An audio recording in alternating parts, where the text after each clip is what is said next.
Dudes, what's happening? We are on our second live stream that I've ever done. Let me know that you're here. I just getting cozy with some of the interface on StreamYard, letting some people join, giving people a little time to join. We're going to cover a few different topics today. Live streaming. Whew. Been doing a little bit more of it recently. If you guys are familiar with my channel, last Saturday, about the same time, I did a live stream here on my YouTube channel. It's really just a casual chill out sesh, a chill out opportunity to say hello for us to get to know each other, all that. Let me know how the audio is doing. I got a fan going and it sounds like my computer's a little loud. So audio check, how's it sounding? Let me know in the chat. There's a few things I want to cover, one of which, the big topic that if you clicked on this, you might be wanting to talk about, some game developer crunch. And from the perspective of a game developer who, I've been working in games for 18 years now. It's been a little while. Not so much in-house anymore, but there still is some crunch. Oh, it looks like we got Liz Cooper. How's it going, Liz? I know you pretty well. We got a few other familiar faces in the chat here as well. Good to see you guys. Good to see you. Thanks for stopping by. As you know, it is always super awkward when I'm sitting here alone. Streaming is weird that way because it's not as much of a dialogue. I had the opportunity to jump on my friend Ethan Van Sciver's live chat or live stream last week, and that was fun to launch. Well, it was basically to wrap up the last days of the Snowman comic from my friend Matt Martin, who's being published. The Snowman comic is being published through Ethan Van Sciver's publishing company, All Caps Comics, and so we were wrapping up the last couple of days, or last couple of hours, all the way up until midnight for the final stretch on that. And we got it up to a pretty good number. It was pretty exciting to see Snowman gets so much love and so much attention, and man, it looks good. I've been seeing a lot of pages for it, so that was fun. I'm a little awkward in as a guest. I don't know how to be a guest. I'm learning though. I kept stepping over Ethan's toes, and then I'm like, oh, whoa, maybe I better just shush, just button it for a bit because I'm used to having the microphone. I don't know what it's like when somebody else says, hey, it's my show.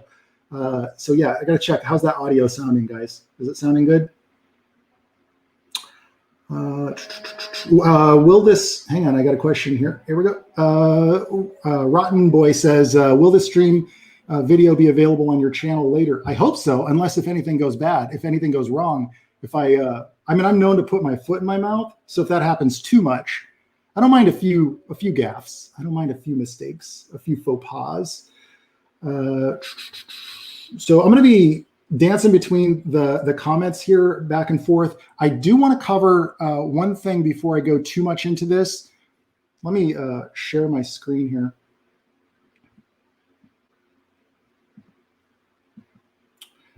Because what I'd like to show you is I'm learning how this works. And I had a question. This was a super chat from Benderu from last Saturday. And I felt bad because I was reading the chat afterwards. And he's like, hey, man, I left you a super chat and you didn't respond to my question. I felt terrible, so I wanted to cover it. Benderu was asking, love you, Trent, quitting my day job to crank out an environment concept art portfolio. Any tips for spending the next 3 months best? Daily routines, schedules, etc. For environment concept art, first of all, the first thing you need is like a milestone, or not a milestone. You need like a gauge. You need to know what your target is. So find some examples of really strong environment concept art portfolio that you're emulating, specifically from artists who are working on the game studio that you're applying to and the kind of art style that you want to work in. And then I would say that try to break it down each day and actually make a schedule. I use Mac calendars on my MacBook Pro to try to set up, okay, so by Tuesday of next week, I'm going to have this many pages done. And that's how I'm scoping a lot of the projects that I'm working on. Whatever it is. As far as environment concept art portfolio, of course, you got to check out my environment concept art workshops. Those will help you a lot with presenting your portfolio in a way that shows that you're environment concept art, not just illustration. I think that's an important distinction. A lot of concept artists will just do a lot of pretty paintings, but not necessarily put a lot of concept art breakdowns and turnarounds and callouts and things like that in there. So that's what I would recommend to Benderu. I hope that you're back. I certainly am sorry that I didn't catch your message, but I got a better system now. I'm learning how StreamYard works. I'm learning how YouTube streaming works. So I should be able to cover any super chats that come in, and I won't miss anything. But I can't promise that I'll see every comment because I can't read as fast as I can also talk. Hey, we got Mark Gibbons is also here. Hey, how's it going, Mark? Worked with him for a long time. For those of you who don't know, he was a concept artist at Blizzard and Riot alongside me for many years. Good to see so many familiar faces here today. So getting back to, here we go. Yeah, how's it going? Okay, so today, here I got my notes. There's a few things that we're going to be covering. First of all, that was corrections. I got to mark that off. There's not going to be any art. I mean, I'm going to show art, but I'm not going to be doing any art in this particular video. What I wanted to talk about is something that I believe is a pretty big issue in the game industry, and it's something that recently happened. I'm gonna pull up this article here because this is something that a lot of people on the outside don't understand. They don't understand what's going on in the game industry. It's like, oh man, are they just slave drivers and all that? So this particular article was on Polygon, and there's a bit of a smear campaign going on right now against CD Projekt Red. And you know, I don't want to speak for all game developers when I talk about this, but I want to talk about it from my perspective. So this article from Polygon says Cyberpunk 2077 has involved months of crunch despite past promises. The practices is evidence of poor management, they say, poor management, and a disregard for the people who make our games. That's so sweet of you, Charlie Hall, to be concerned about us. I do certainly appreciate that people are finally thinking about the people who are making these games, but I have some insight into this. I want to share it after I read a little bit more of the article. Cyberpunk 2077, one of the most highly anticipated video games of the past decade, has already been delayed 3 times. Yeah, that was brutal. I was really hoping to get an early copy myself, but I'm glad I didn't. Employees at CD Projekt Red, the Polish studio behind the game, have reportedly been required to work long hours, including 6-day weeks. Ooh, no way. For more than a year. The practice is called crunch in the video game industry, and it's sadly all too common. It's also something that the leadership at CD Projekt Red said was not going to happen to the people making Cyberpunk 2077. Now, this here is very, very vilifying. This is damning, because I do remember them saying that, you know, we're not going to do that. We're not going to make our employees crunch too much. And that certainly does make them look, doesn't set them up to prepare much of a defense, you know, but let's go on. Video game developers rarely speak openly with the press about their labor practices, well, because of articles like this. But that's just what CD Projekt co-founder Martin Iwifisky, I can't know how to say it, did in May of 2019. In a conversation with Kotaku, he said that his company thought of itself as more humane than its competitors, while long hours would be permitted for those interested in working them. Crunch would not be made mandatory. He called it a non-obligatory crunch policy and said it was something to be proud of. And I do believe this. I do believe this because I've never worked at a studio where they said that it was obligatory.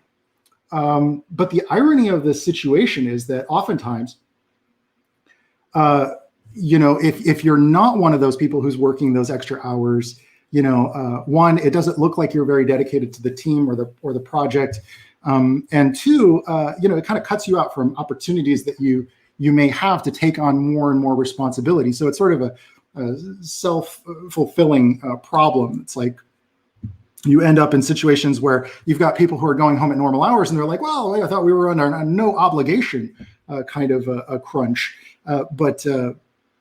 but certainly we have to ship this. It has to get done, right? And so that becomes a bit of a problem, especially from the perspective of the consumer, the game players who just really want a great game. So how much would we be concerned about the well-being and the care of these developers? I do think it's an issue, and I think it's worth having a discussion. And I want you guys to chime in with your perspective on this as well, because I've worked at, you know, companies like Blizzard. I've worked at companies like Riot, and most of the people that I know in game development are like, why can't we crunch?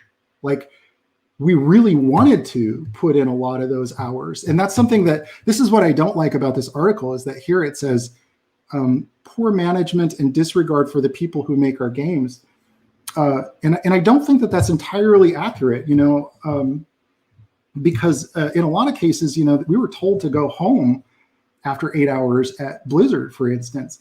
And there were a lot of people who were like, well, I'll just, take my work home, which you're not supposed to do either, or I'll clock out and then just keep working, And so that's just part of the reality of working in such a highly competitive field, something that where you've got a lot of other people who are, wanting to get in. They want that opportunity to put in those extra hours on making the texture on that cart look really great, or usually people aren't eager to work late to work on bug fixes.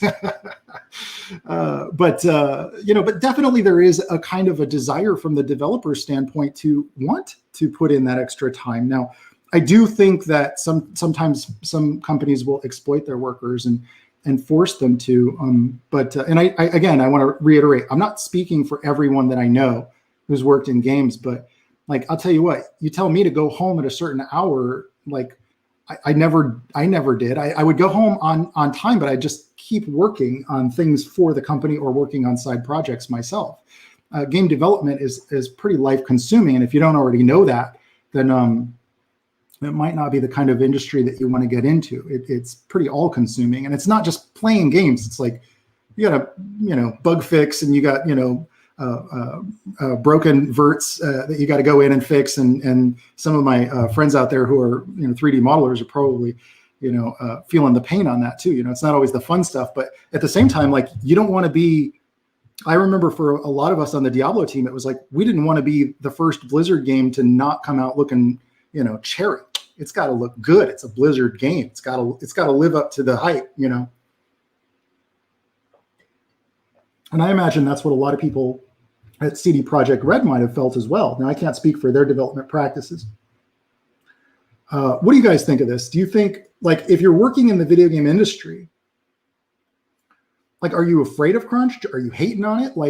Because I think I've only met maybe 5 people that were nah, I just want to go home on time. It's just a job to me.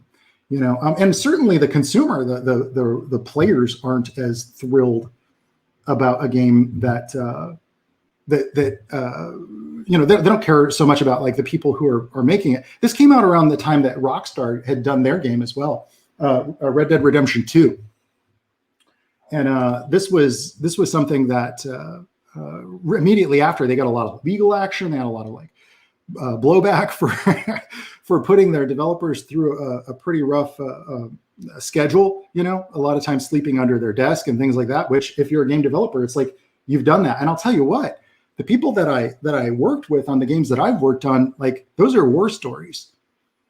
Those are war stories about what we went through to make one of the best games. I can still consider Diablo 3 to be one of the best games ever made.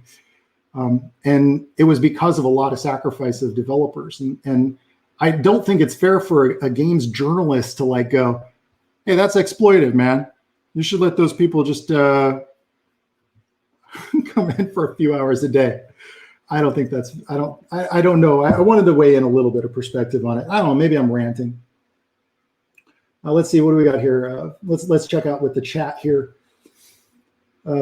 Hey, Ted Small says, I freaking love working long hours on my projects, not enough hours in the day. Ted, I'm with you, man. I feel especially if it's something that I'm personally vested in. Certainly, definitely. I can tell you, I'm working on comics right now, as well as all the contract work that I'm doing. And man,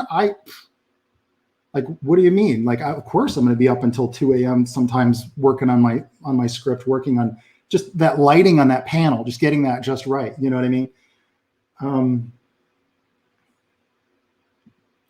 Let's see. Angela Marici 12 says, at the end is a job, even if you like it. And I think it can be a crunch, but not all the time and long periods, because then the artist will burn out, I think. And yeah, there is that. And that's a big question too. Is it poor evidence of poor management, as Charlie Hall says? Is it evidence of poor management? Because I don't know about you, but the idea of making a video game and figuring out where all the bugs are going to be and making sure that and by the way, I'm not making excuses for how they shipped Cyberpunk 2077. They absolutely should have delayed that shit. But is it evidence of poor management that they made everybody crunch? I don't know. Or was the team just sort of like, hey, we got to make this great, and if we only have until the end of this year, we have to crunch. Like, I don't know.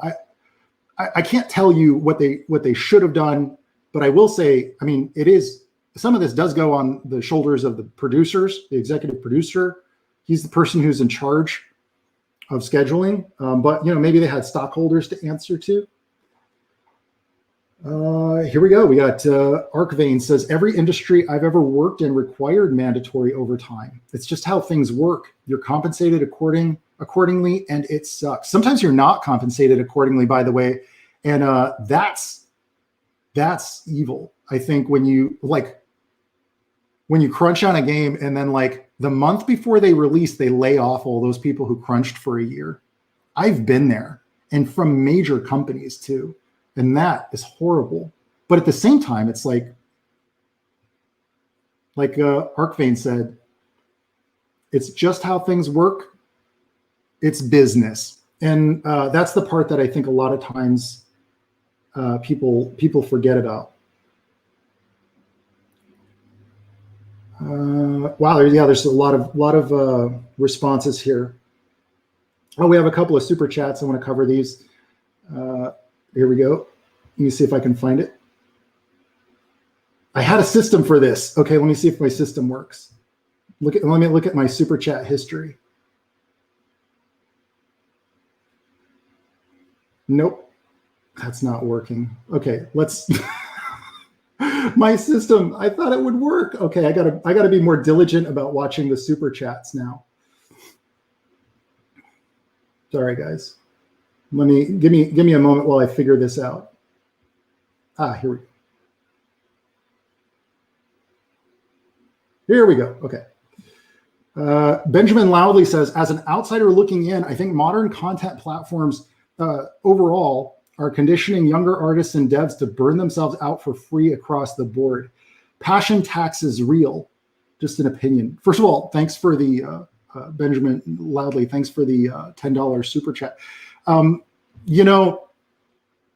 It's true. Like when you're a developer, at least for my part, where when I was I'd say in my first 5 years, not at Capcom, but at some of the other companies I worked at, specifically, like sometimes there's like this feeling constantly that, hey, we can replace you, and I've actually been told that by some managers.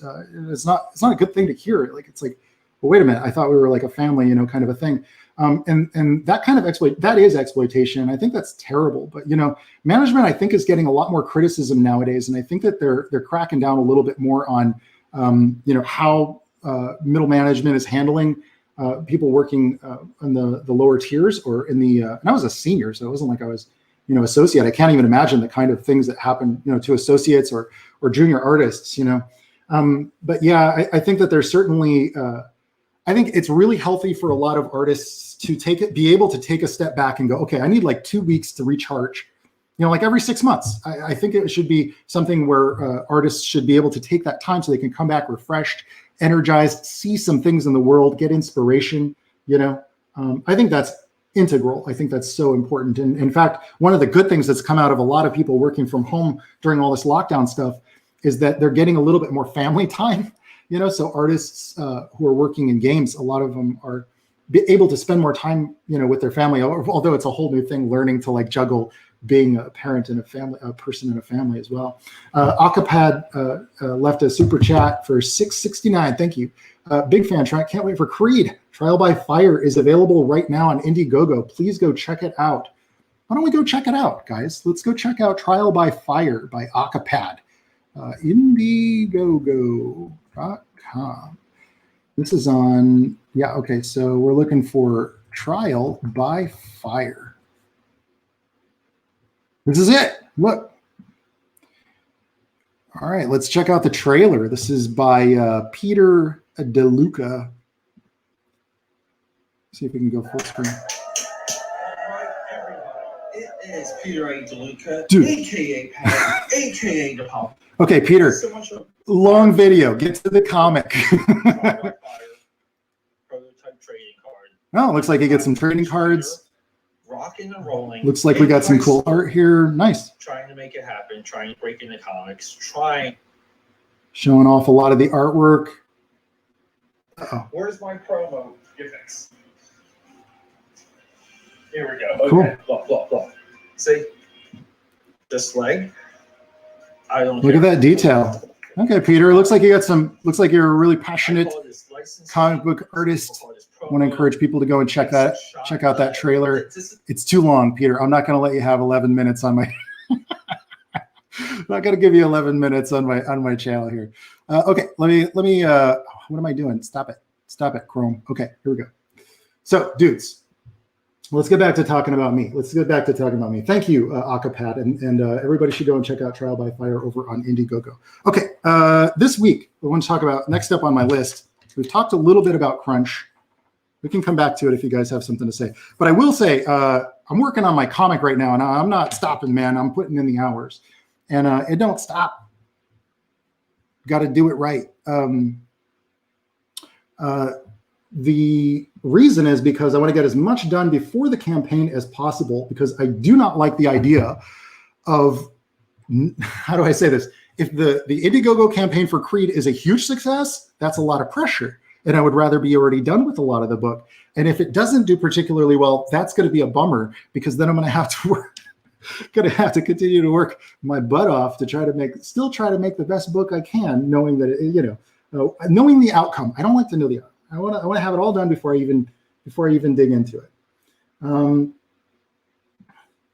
Yes. You know what? If you want me to check out your Indiegogo campaign, if you guys are doing a comic or you have an indie game or something that you're working on, this is I will check it out here on my channel if I can. Try to make those trailers short though. Just show us the product. Show us the product. Don't do a 12-minute live stream for your video. Let's see. Setsuko Alia says, thank you for your video content. You have motivated me to keep going, especially on my dark and emotionally clouded days. Art is no joke. I don't know. I think it's kind of fun. It depends. But well, thank you for leaving the comment. My videos this week, let's see. So this week, I created a folder, by the way. So this week, we talked a little bit about this. So these are images. If you guys played Aikida, then you'll already know what these are. These are images from the Aikida video game. I've been working on a script for a sequel. I've been talking with a developer out of Germany about doing the sequel. Oh, that's nice. What did I do? I need a better system here. Sorry. Here we go. So yeah, we're talking about doing a sequel. So Aikida is free on Steam. You can actually go and download it. It was my first game that I ever programmed myself. And I used these images because I was delaying some of my comic book videos, because I have like a mountain of comic book videos about how to draw comics, about the behind the scenes on how I'm developing the Creed comic. The reason why I haven't launched that campaign yet is because I signed a publishing deal. I finally signed a publishing deal. I'm going to be, obviously, like for those of you out there who are watching and paying attention to my recent tweeters, you'll know that, I signed a deal with Ethan Van Sciver. All Caps Comics is going to be publishing Creed. I don't know if he wanted to announce that himself, but I'm announcing it right now. And so like I've been saving a lot of the content for that. It's all in his hands. So I was planning to launch it this month, but Ethan knows what he's doing when it comes to selling comic books. So he's going to be doing that. And I'm just preparing a lot of the content for it. But I wanted to continue to talk with you guys about indie game development, and to talk with you about game development as a concept artist. And so like one of the videos that I did this week was around that topic specifically. It was the art tests video. I've been getting a lot of questions from people about art tests. When you get an art test, when how to handle that when you're doing an art test. And so like this was the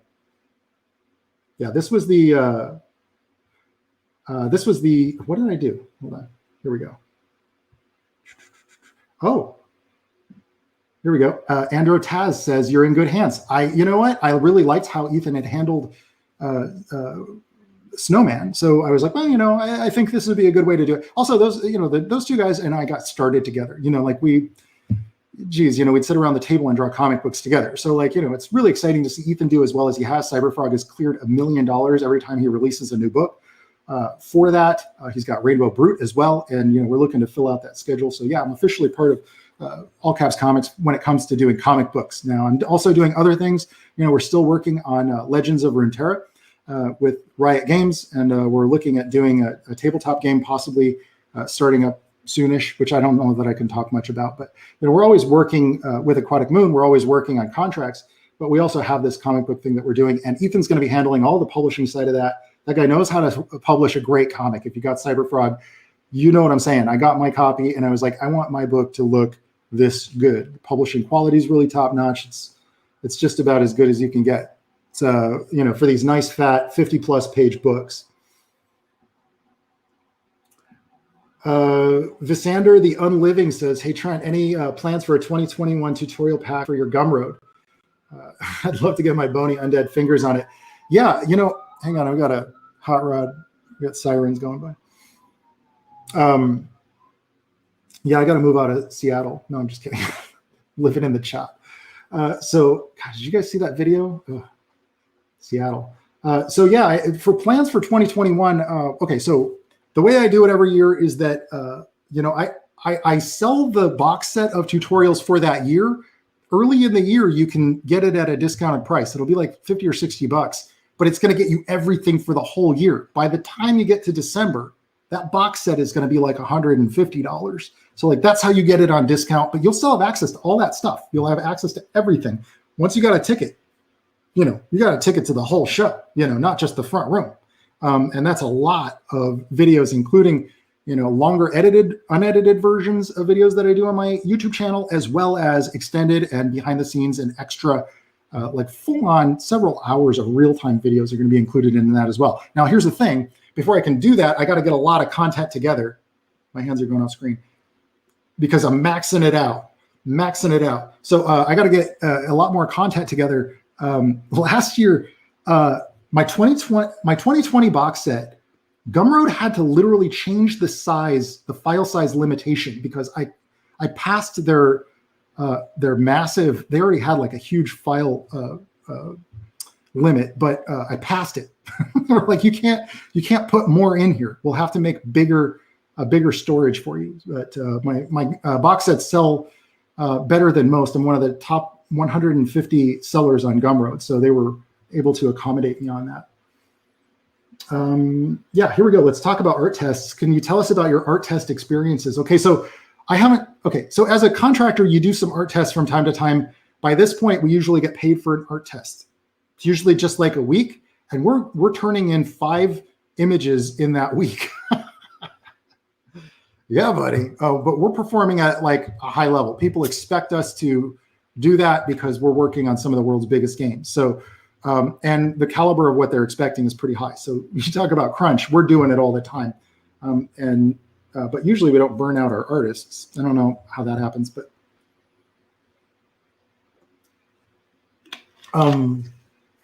so the last time I did an art test that was just me was for World of Warcraft. And I did the art test. I talked a little bit about this in my video. I did the art test. I don't have the art. I wish I could look it up real quick, but I don't want to dig through my files while we're on a live stream. So like the test was basically like design a night elf environment and design a creature or character. So I actually did a night elf cave with like a little structure in the middle. And then I had with like flowing streams, and like I was using the pinks and the blues and like really getting in there with the color vibes of the night elves. It wasn't photorealistic. It was stylized. And then I did a troll armor design, and I did a design that looked a lot like the Arakoa. I was told later, we hired you because you designed a creature that looked exactly like or similar to a creature that some of our in-house designers had designed or concepted. So like they were like, hey, you already think like us, and that really sold them on it. The funny thing is like I didn't hear back from them. I did this test. I was working at Capcom, and I didn't hear back from them. I was tired of working on photorealistic urban gangster brawlers, and I was like, I really wanted to go work at Blizzard because they were super stylized, and they had great ideas in World of Warcraft vanilla. And so I found out later that they were like, hey, yeah, we told HR to hire you like 2 weeks ago. Like, what happened? So yeah, I got the job pretty quickly, but yeah. Ivan Nachayev says, isn't constant crunch going to lead to burnout? Yeah, it does. It does. And usually after crunch, though, they give people time off. That's something that they don't talk about in those articles. But after crunch, like right now, probably the people at CD Projekt Red are still just starting to get back into the office. If they were crunching, all year, I'm sure they gave them a ton of time off and probably a bonus. That game sold bonkers. I hope they gave them a bonus. Jeez. Let's see what else we got. Matt Muthew says, is working in-house and in an indie game studio lifestyle similar, or is it more relaxed in indie game studios? Okay, yes and no. It depends on where it is. Now, some indie game studios are going to treat you like garbage. It's not like it's all sunshine and rainbows there either, man. Like in an indie game studio, you might be working with 15 people and you've all got to do wear many hats.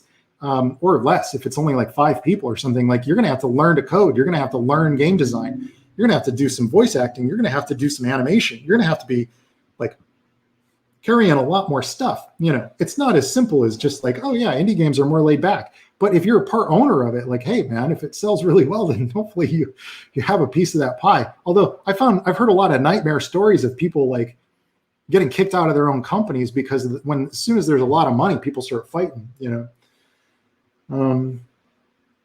Yeah. Elusive Taco says, first of all, great name. But if you're a big enough player in the industry, you can very easily replace burnouts with a new, fresh junior talent. That's horrible. That's horrible, but very realistic. That's what happens sometimes. It's not always like that. But if I could impart one thing upon you, I'd say if a lot of that stuff scares you, start your own business. Start your own game studio. Like, I know it's tough competition and you might struggle through the whole thing, but at least you never get treated that way. Here's a good question. Everett Ho says, will you be making live streams a regular occurrence? I love them so far. Well, thank you. I feel like they're awkward and unorganized, but I'm getting more comfortable with it. And I learned my lesson from a couple of lessons from the first one. And hopefully I'll get a little bit better at it as time goes on. I want to make it something, it doesn't have to be all, I think the pressure is there. It's like, before I go live, I'm like, this better be entertaining because you're asking for people's time here. But I also realize it's very important just for you guys to be able to ask me questions and just to see me in my natural habitat. Got my game collection. I've been streamlining my game collection. You can't see it much. I've been streamlining it down. When I say game collection, it's like a little shelf. I put a bunch of stuff in boxes. I regret ever selling any video game I ever had. Why? Because now when I wish that I still had that, Metal Gear Solid 4 in pristine condition, pristine condition, you can't get that anymore. If you sold it to, GameStop or something, some kid probably had his dog chew it up or something, or dragged it through the mud, ran over it, threw it in the back seat of his car, and then left it on the side of the road for a while. So I don't know how I got on that topic. Suddenly talking about my game collection. So yeah, I'm just putting stuff in storage for that now. But yeah, live streaming, I like it. I have to get used to it. I have to get more comfortable with it. I'd like to figure out a way to. I might just start drawing at 3 a.m. with some music in the background. I don't know about that. It's not good for subscribers. Actually, it slows down growth of your channel. I don't know why. It's just something that happens. One of the requirements of working with All Caps Comics, though, you have to be able to live stream, and you have to. I'm writing jokes and shit. I'm trying to figure out how do I keep it? How do I become a more entertaining guest, on other people's live streams? Also, recently, recently I've been talking a lot more with Wacom, and Wacom is like, hey, do you want to do some live streams and some, workshops with us and stuff like that? And I'm like, oh, well, I haven't been live streaming for a while. But now that I'm sort of turning a lot more of my focus towards indie projects, I think it's a good idea. I think it's a good idea to be more available for people. Let's check. I keep checking in with the chat. If there's a moment of silence, it's because I'm trying to read more of the chat. Stoically Mindful says, hey, Trent, when would be a good time or how early should you start a game studio while you're making your game or before you launch it? I assume you're talking about like registering an LLC and setting up getting your EIN number and your taxation set up and finding a CPA and all that. It's going to be different for different people, but I'm of the mindset, like you got to just, dive in head first. You got to get your feet wet. And then before you know it, you're forced to learn these things. I've been running my own LLC for the last 8 years. I'm just now finding out about all the tax loops to hide my money in pesos. And no, you can't do that. But I'm just now finding out a lot of things regarding the business side that I wouldn't have had to face, like setting up an HSA account so you can like continue to invest in company funds and all that fun stuff. You just learn from doing. So like the sooner you can get into the headspace of defining like, yeah, I'm in business for myself now, the sooner you can do that, the better. If that is your ultimate goal. If your ultimate goal is to make indie games so that you can just get a job somewhere else, then don't worry about that. Just join somebody else's indie studio, and try to negotiate to give yourself some kind of a good compensation so that you're at least covering your bills while you're doing it. Hopefully, if you're with an organized group, you'll get funding pretty soon. So there's at least something coming in within the first few months. Andrew Taz says, Kyle Travers, please. Yes, please give us some more Kyle. I really want to do a Final Fight Streetwise too. Somebody get those heads of Capcom on the phone, because I'll come back. I saw that in Street Fighter 5, there are some mods. I say it with a question mark because I don't remember if it's 4 or 5. But somebody made a bunch of mods for Cammy that were based on my designs. I've seen a lot of cosplayers for Cammy using my design where she's wearing the camo pants and she's got like the arm braces and things like that. So that was really cool. And I saw that somebody did a Kyle Travers for Street Fighter skin. Pretty good, based on my design. And Kyle Travers is officially part of Capcom lore, but they've completely disavowed all knowledge of Final Fight Streetwise. The game was great. I don't know why they don't like it. The game was excellent. It's hilarious. Hilarious. Money. That's what Kyle Travers, every time he picks up a stack of cash, if he punches out an old lady, a stack of cash flies out, he'll grab it and go, money. Sorry. Money. Yeah. We already read that one. Let's see what else we got.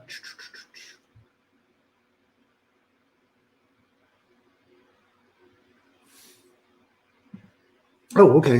Hidden Fourblade says, do you think that YouTube made you a better artist? Man, I don't know. You know what made me a better artist was, teaching for sure. Like, it also made me think about why I do what I do. Somebody was telling me about a very famous artist who was a comic book artist, and he started a game studio. He started working in a game studio, and I don't want to drop names or anything, and I don't want to point anybody out because I don't know how you'll think about this, but so he never really thought much about like his process or how he did what he did and exaggerating his forms or shapes or anything like that. But once he started working in a game studio, they expected him to be able to teach other people and show people, how do you do that? Because in the game industry, it's like, you're working with a team, you kind of have to share knowledge that way. It's kind of like just like a think tank. Most game development teams are that way. It's like, you figured out a trick, oh, well, you better share it with the rest of the team. And so like, he couldn't do it. To him, it was natural. He was just like an automatic, he was just using his intuition. And he wasn't a teacher. So like, you can't just expect somebody to suddenly be able to teach, and I didn't think that I knew how to do what I do. I didn't think that I knew how to explain how to do what I do, but being a teacher really makes you stop and think about how and why you're doing what you do. And there's a lot of like material studies and things that I've done where I wouldn't have normally been doing those things, but because I needed content, I'll do those material studies. And I don't ask people to do things that I wouldn't be willing to do. And I would say that's gotten my material rendering better. Certainly painting over other artists' work has really helped me to pinpoint like how to improve my own work. Yeah. So I hire people who have skills. Like I would say that's better. Is like I learned more as a manager who is art directing in a way that I've never been art directed.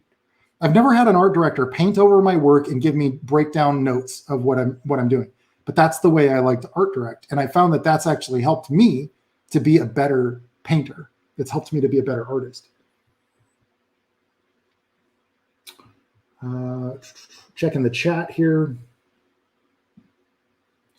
Jeffrey Hunt says, did you start your business on your own or did you get others to go in with you? I can't rely on other people. So I tend to do it myself. When it came to running an art house, I had talked with some people about grouping up to start an art house and like, you know, kind of going toe to toe with Massive Black. They were the kind of the big head honchos in the art house scene when I had started. And like, you know, they've been doing that since like 2006 or 2005 or something like that. But hang on, I got my dentist calling right now. I can't talk right now, Dr. O'Connor. So yeah, I'm gonna get a cleaning next Tuesday. So yeah, when I started my business, I was like, you know what? Pretty much most of the people that I tend to partner with, there's always that difficulty in balancing who's responsible for what. And I think that for my skill set, I had been used to sort of doing my own thing. I ran my own comic book company when I was a teenager. So when I was like 18 or 19 years old, I was hiring my own colorists and letterers and negotiating contracts and things on my own. So I had people relying on me to bring in work and keep the work flowing in. So it was very natural for me after working in video games for 10 years in-house to go, hey, I think I'm going to branch off and do the same kind of a thing, but with video game concept art, which I just kind of saw the future of it. You know, they're going to have more of this. In fact, now, especially with COVID, you're definitely going to have more people who are doing that art house kind of a thing, and it's been blowing up the last few years, I'd say. But I'm the type of a person who likes to get my feet wet, you know. And then I learned on the way. There was I had mentors. I should mention that. So one of my first bosses in the game industry was Patrick Sharpenay, and some of you might know him. He's kind of a legend in the game industry. He was I believe he was the director on Alone in the Dark. And then he started an indie game studio in Santa Monica that I went to work for when I was 23 or 24 years old, after I left working at Marvel Comics. And I gave one more shot to Creed at that time at Image Comics. And then that didn't work out. So I ended up going to work in video games because the whole comic book industry collapsed at that time. Anyway, Patrick Sharpenay ran an art house. And so like he gave me a lot of early advice and was one of the best bosses I ever had. And so like I always wanted to try to be a better boss than the bosses that I ever had. It was really tough with him because he was a great boss, like treated me as a person first. And I try to do that with the people that I work with. Here's a good question. Did you have fun on Ethan Van Sciver's live stream? Yeah, I did. You know, Ethan and I are different people. we have a different sense of humor in some respects. Certainly, like he likes to talk about some things that I'm not as comfortable talking about. So I just let the other guys talk during that period of time. It's nice to be a guest because I also don't feel that responsibility to keep the conversation going as much, but I was trying where I could. I asked somebody how it went afterwards and they said, well, it seemed a little awkward. You just kind of stopped talking for a while. And I was like, well, yeah, because I felt like I was talking over Ethan and I don't want to talk over the host, you know? So, you know, maybe we just have to get our sort of cadence down, you know what I mean? And I'm sure I'll be on there again, you know, since he's going to be working with me on the Creed, the new Creed books.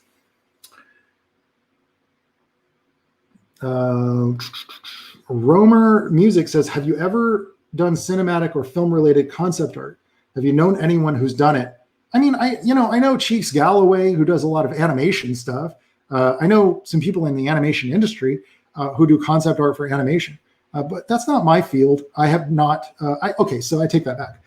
In 2000, I was working for Jenko Jeans, and we were designing a lot of characters for Jenko Jeans to go on their clothes. And I got transferred to a department where they were trying to pitch TV shows. So yes, I worked in pitching animated shows to Hollywood executives. And that was when I decided I want nothing to do with Hollywood. Don't get me wrong, I met some nice people, but I also met some people that I would not want to have anything to do with. That's an exploitative industry, or was when I was pitching stuff around. Like I said, some great people in that business, but also some real shady dudes. It's just, I don't know. But anyway, working in film, hey, I'm cool with it. But in today's climate, it seems like I prefer being independent. Like my personal goals are to be totally independent. I want to create the content that maybe a film studio licenses, rather than being a part of a team that's trying to capture somebody else's vision. I've spent the last 20 years helping make other people's visions, and kind of looking to do more of my own thing. Let's see. Domenico Pentangelo says, have you ever used the animation software OpenToons? You know what? I used an animation program to do the original Nova Colony show. And but I think they changed the name, and it might have been an early version of, oh no, it was Toon Boom Studio or something like that. Yeah, and I don't know if that's the same thing. Is that the same thing? By the way, I want to clarify. I don't want to say that the animation industry is bad. I just don't, like, my experience with it was with the executives on that industry weren't as delightful as working as an independent author and creator. You know what I mean? That's just, I had decided at that point, like, yeah, maybe it's better to go my own way or go a different direction. And I've always loved video games. Don't get me wrong, I like animation too, but animation seems very exhausting to me. It's just not my passion. I have friends that are, I do have a friend of mine that works in, all I can say is he works at Netflix Animation. So, and he's very happy doing it. He loves it. It's just not my personal taste. Okay, so Sayer Tedorov says, why don't they give out real swords at Blizzard? That bad boy is real. It's been in 5 duels, and I survived every freaking one of them. But no, it's made of steel. It's just not sharpened, but it's a real freaking sword. I got the black one from 2000. I got to double check. I don't remember. 2011. And then I left in 2012. So, it's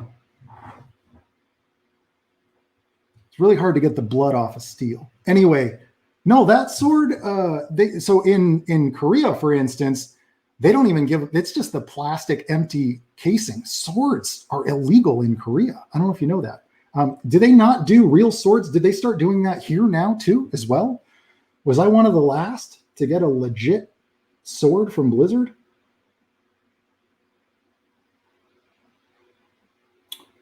I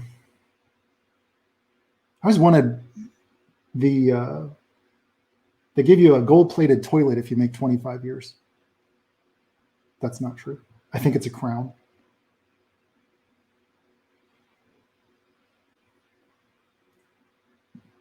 Yeah, that's what you heard, huh? Yeah, I don't know. Yeah.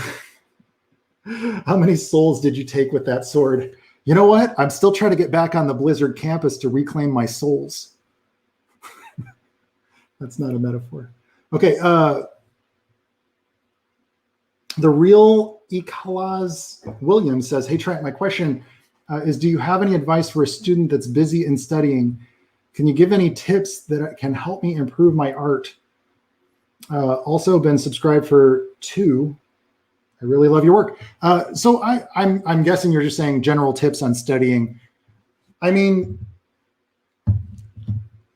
when I was learning to program, I found a good teacher. There's a guy named Heartbeast on YouTube. He was teaching at the time Game Maker Studio. Great teacher, patient, took the time. Now, I wasn't personally interacting with him. I've talked with him a few times after the fact. But you find a great teacher through their Gumroad channels or their YouTube channels, and You practice the thing that they're telling you over and over until you kind of got it down, and then you move on to the next challenge. It takes a lot of self-initiative to keep learning if you're going to be a self-taught artist. I don't know how to answer that. It's very vague. It's very broad. You can build your own curriculum. You can look at the fundamentals and say, okay, I'm going to work on perspective. Okay, I'm going to work on lighting. Okay, I'm going to work on turning forms, and I'm going to, like, you can build your own curriculum based on that, or you can just get like a great book on how to draw and illustrate and go down the process. Keep coming back to that, you know. Okay, I like this question. The replicator says, what is the best designed character in the last 25 years? Now, this is tricky. This is tricky because it's not just about the whole game. It's not about how the character is written. You're talking about the best designed character. Now, my criteria for what designates a great character design is whether or not their story ties in with their gameplay. I'm assuming you're talking about gameplay for video games. How well does the character's design fit into the function of what they do in the game? And I would have to say, without a doubt, hands down, best character design, Tofu from Resident Evil. He's going through a haunted mansion. He's getting ripped up by zombies. He's actually made of tofu, and it's gelatinous, and it breaks apart. And as it breaks apart, it's visibly evident that you are dying. You are being eaten alive. So I think Tofu is probably the best character design in the last 25 years. Worst character design? Cloud Strife. I'm just kidding. I like Cloud. The redesign of Cloud. Domenico Pentangelo says, did you enjoy coding on Game Maker Studio while doing Aikido? Did I enjoy it? Most of the time. The thing about programming is fun when you're winning. Programming is fun when it works. You know what? I don't know why we're still looking at that. We're still looking at the artwork because, yeah, the artwork's prettier than looking at me. So I'll leave it up. Can I make myself smaller? No, that's the opposite of what okay. So programming is so much fun when it works. When it works, it's gorgeous. It's amazing. Like when you add physics to something and a behavioral tree, and you're fighting that enemy and your little quick play test, because like you'll code something and then you'll go, okay, so what if we change the view cone of the enemy, or what if we change the timing on when they react, you know, and something like that. And like when you find something that just freaking works, man, it's glorious. Like I want to celebrate for days. But when you're up till 2 a.m. programming that thing and you can't get it to work and you don't know why, because as soon as you change a thing, it like breaks something else. That's when you start going, hey, isn't there another industry I could go and work in? Like maybe I could just do art books. You want to know why I did the World of Twilight Monk art book? Yeah, that's why. Because I was so burned out on programming. But the irony is, I miss it. I'm doing this Creed comic. I'm doing 2 Creed books. 250 plus pages in each book, 2 of them. I'm doing them. I'm going to show you. You don't believe me? I'm going to show you later in this video stream. And after that, I want to make games, man. I dance back and forth. I'm basically like that old retired dude who's like just wanders around the house looking for something. I get to do whatever I want. I'm spoiled. And I do say that to brag. I'm saying that to brag. No, but I feel pretty good about it. Yes. 50 pages, 2 of them, man. That's a 100-page story. This Creed book is baller. It's going to be the best book I've ever done. Let's take a quick peek at it. I'm going to show you guys some stuff. Where should we start? Let's start with the yeah. Let's start with okay. So book 1. You guys have seen some of these pages. I'm going to show you the InDesign.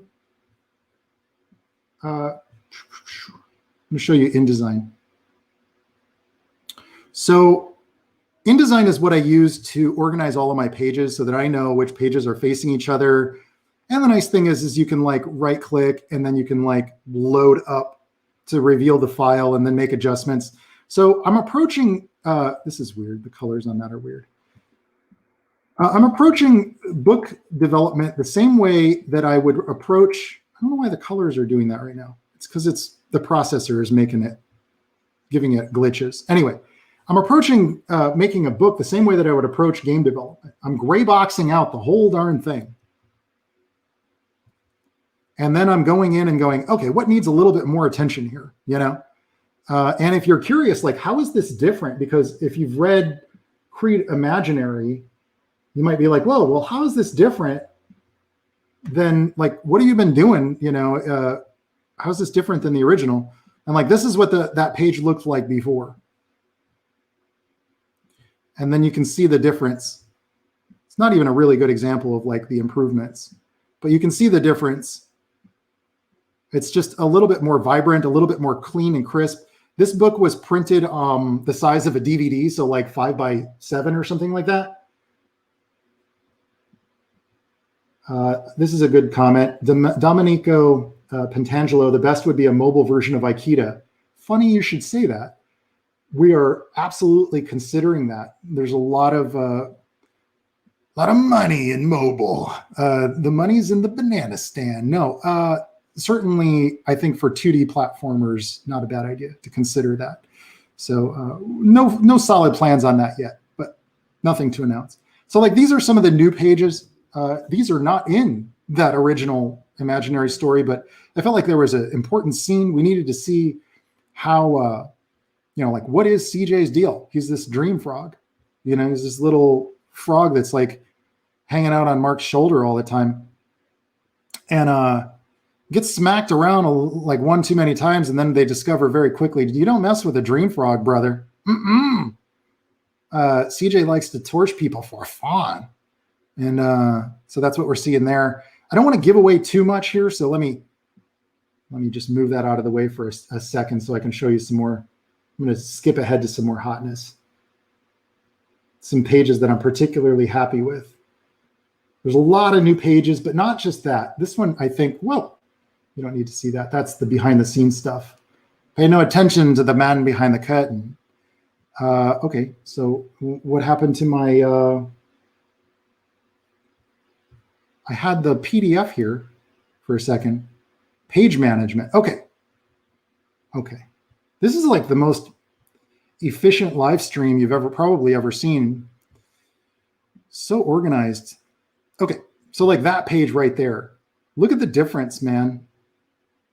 Like when I'm talking about, let me, I appreciate your comment there, Pentangelo, but let's take a look at some of that. Oh, and also let's hide this thing. There we go. That just lets you know you're screen sharing. So, and let's go full screen. Look at that. Look at that. Oh man. We got all this color going into the background. I thought like this would separate the background really nicely if I get this like really nice ivory green. It's like ivory soap kind of green. I'm trying to work in more greens. I got like this favorite color of green on the cover for the logo, if you've seen it. I'm trying to work that in throughout. Nice fade into these oranges and these like cool shadows going on over here. This was just kind of flat. And if you're wondering what happened here, like why was this old Creed book done this way?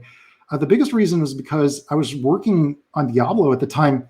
So like I had to draw my pages on like 8.5 by 11, just, you know, for my lunch hour. I'd be working on this book. And it was a reboot of the series. And I thought that would be a great place to, you know, keep continuing the story, you know, when I launch it as a new series. And I would like for these new Creed books to be a new series. I would like to keep going with 48-page books, you know, so hopefully we'll be able to do that. And these didn't look bad, but when you look at it, it's like, it's kind of muddy. Let me pull up that page. Let's take a look at that one. This one right here. You can really see the difference of like, this is what I've been working on all week, by the way. Now I've been working on it for a little while, but hopefully you can really see the difference and see how like kind of muddy and noisy this is. I went back to the line art and I rescanned the line art and then I repainted a good chunk of this. So you don't get this muddy stuff going on. You see? And also the lettering has been completely redone. I've added more dialogue to it. I've really changed a lot of the dialogue. So you're really getting a whole new story here, and you're getting probably, I'd say, about 15 to 20% more pages. Book 2, let's skip ahead to book 2 so you can see what I've been working on this week. So book 2 actually has substantially more new pages. This one right here from an old ash can that I made, I'm adding that in and reworking it into the story so we can find out more about how Mark Farley created the dream world with this woman, with Lainey, when they were kids. They were just little kids creating the dream world together. This page is dramatically different as well. Let me see if I can find that one also. See if I can pull that one up, because you can really see. I did like some of the color depth in the original, but I feel like the new one is a lot more focused on the line art, and I'll probably still add a little bit more shadows and get some reflections on the materials and things like that. But overall, just a cleaner read on what you're looking at. And that's really kind of the goal with that. So also this page, I like this page right here. This one, I just tweeted this out today, but I really like how this page turned out, how this combination of pages turned out here. So that's what I've been really busy, like up until 2 in the morning crunching on. Yeah. Here's a question. Hidden Four Blade, what do you think about being blacklisted for plagiarism? I think you're screwed. Don't plagiarize. There's consequences for doing stupid shit. Comics Legend says, will you make a Creed game? That would be really tough. You know, I'm not opposed to it. Hang on, I want to see you guys. Wait a minute. This is the one. Yeah, there we go. I like being smaller. You know, I'm not opposed to it, but right now it's like when I think about what is one of the big problems I run into when I'm like making a game, if I make the IP first or I try to make a game based on the IP, sometimes it's very restrictive, and it's like you can't really focus on what makes the gameplay fun. And like when you're making a game, the thing that I learned when I did Aikida, the whole reason I made Aikida was because I needed to make something new. I don't want to say it was disposable, but it was like new IP. We're not looking at like how to make the story fit into gameplay features or functions. We're looking at how do we write a story around the gameplay features? How do we design a character around the function of a fun gameplay mechanic? So game development is about, when you're an indie game developer, game development is about finding a fun mechanic. You theorize a fun mechanic, you prototype it within a few days if you can, or a week. And ideally, if you've got something fun and you're playtesting it with friends and it's sticky, then you build the world around it. You build the characters and creatures around it. You build the environment around the gameplay that's fun, because the last thing you want is a game like, look at most licensed games like Hellboy on the PlayStation 1. It's like, I've never heard anybody talk about that game. I only found out it existed last year when I was collecting old retro games. And it's like, there was a Hellboy game? Well, yeah, but it wasn't very good because Hellboy is a great story. But conceptually, like, I think it takes a lot more to try to figure out how to make that work as a game. Now, don't get me wrong. Some things lend themselves very well to it. You know, like Batman makes an incredible game. Spider-Man makes an incredible game. Most superheroes, I think we're going to see a lot more superheroes in video games because it's empowering. You know, people need that, especially right now, to feel empowered. So making a Creed game, I try to imagine like what would that entail. And I tried something that was kind of like a Meat Boy platformer, you know, and I was going to like tie in all kinds of dreamy nightmare stuff, you know, into the platforming and make it like room to room to room. And that might still happen, but I would say that it's more likely I would start with making the gameplay mechanics fun first, and then try to figure out, does this work with an existing IP, or does this work with you know, something else, or like should I create some like a new IP? And the other question is, does Creed sell? I'm gonna find out. You know, like if Creed sells like crazy, yeah, you're damn straight. I'm gonna make a Creed game. It'd be interesting. Back in 1997, I was constantly applying to Rare because I loved Banjo-Kazooie. Loved it. One of my all-time favorites. And I was like, I want that magic, man. I want to work with people like this. So I used to fill notebooks just full of sketches of ideas for like what a Creed game would look like. if it was developed by Rare, like a platformer like that, where you go into these worlds, like a Mario 64 or a Banjo-Kazooie type of a world, you get abilities and then you can access other areas and a little bit of Metroidvania going on. So yeah, like something like that would be really cool. But video games cost a lot of money to make. 3D games cost a lot of money to make. So I figure I need a budget of like $30 million. I'm still saving. If anybody's got an extra $100 million laying around, GTA 4 cost $100 million. I want to make a GTA 4 scale of game where I'm just the idea guy. I don't want to figure out how to do all the animations and the physics and all that stuff. Ali Asafi says, do you need experience before working on a book or making a game alone? I would say, yeah, like if you're first of all, the first game that you make isn't going to be super impressive anyway. Sorry, unless if you're like a genius somehow. There's a guy named Thomas Brush. You should check out his YouTube channel. He also does live streams as well. And he does a game developers course. And it's mostly like teaches you how to build small little games to get your feet wet, like game jams. Like you want to be able to get good at understanding like how to create tension and how to create game logic and like how to compel the player to want to do what you want the player to do. Let's go full screen here. And so like I recommend taking some courses like that and like trying to learn how to make some of these things using a system like, having a mentor, having teachers, having tutorials. I did a lot of guided tutorials before I branched off. Like I made several Zelda clones. You'll never see them because they're garbage, but it's like, I had to learn how enemy AI and, state machines worked and how to like create tension and how to create player desirability. Like, how do you make the player want to go and do a thing? Like, you have to figure those things out, and you can figure anything out on your own, but it does become all consuming. Becoming an indie game developer, a solo indie game developer, you're going to have more fun if you're doing that with people. I think you're going to have more fun if you've got other people that are challenging you, and you've got other people that you're trying to aim like towards goals with, and other people who are like giving you ideas on how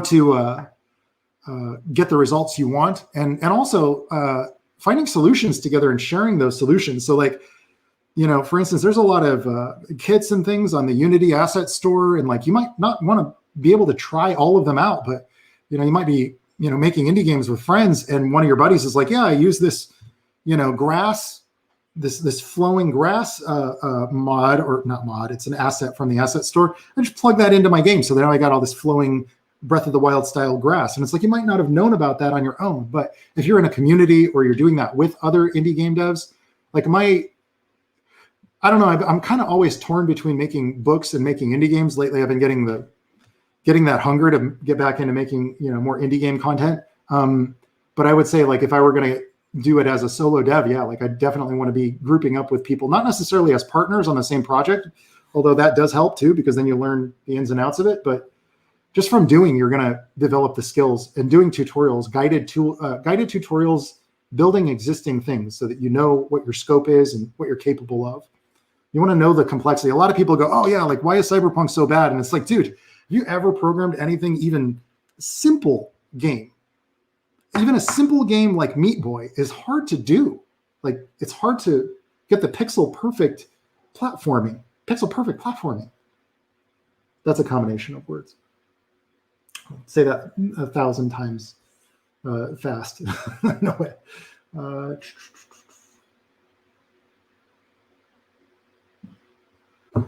PVT says, hey Trent, could you give us some advice on how to practice design? Say, for example, if you wanted to practice armor design, would you just draw and paint suits of armor?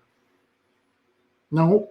I mean, if you want to learn to paint better armor, yeah, sure. But if you want to design better, then you need to break down why a design works and look at good design and emulate it, but understand why it works. And that's a difficult question because also it has to do with taste.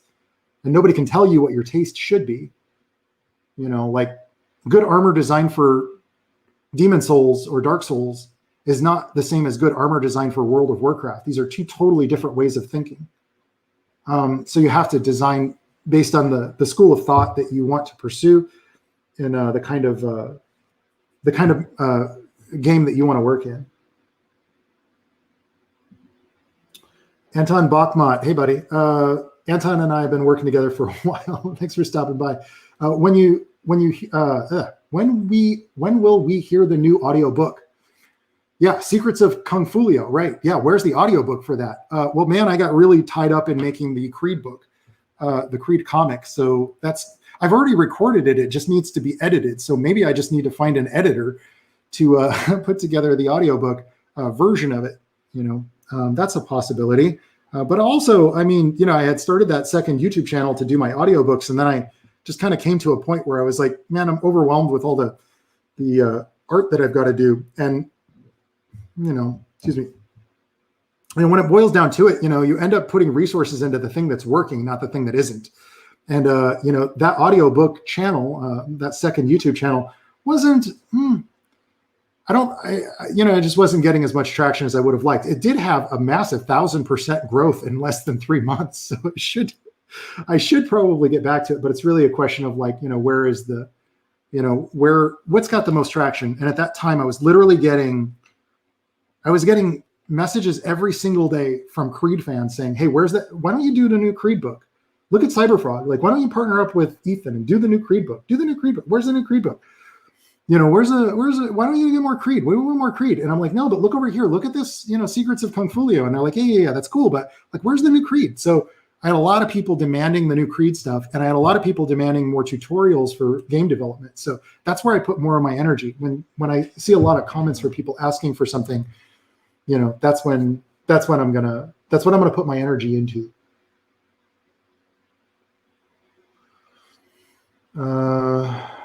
Elusive Taco says Cyberpunk and Ghost of Tsushima would be better games if they did not go for open world sandbox.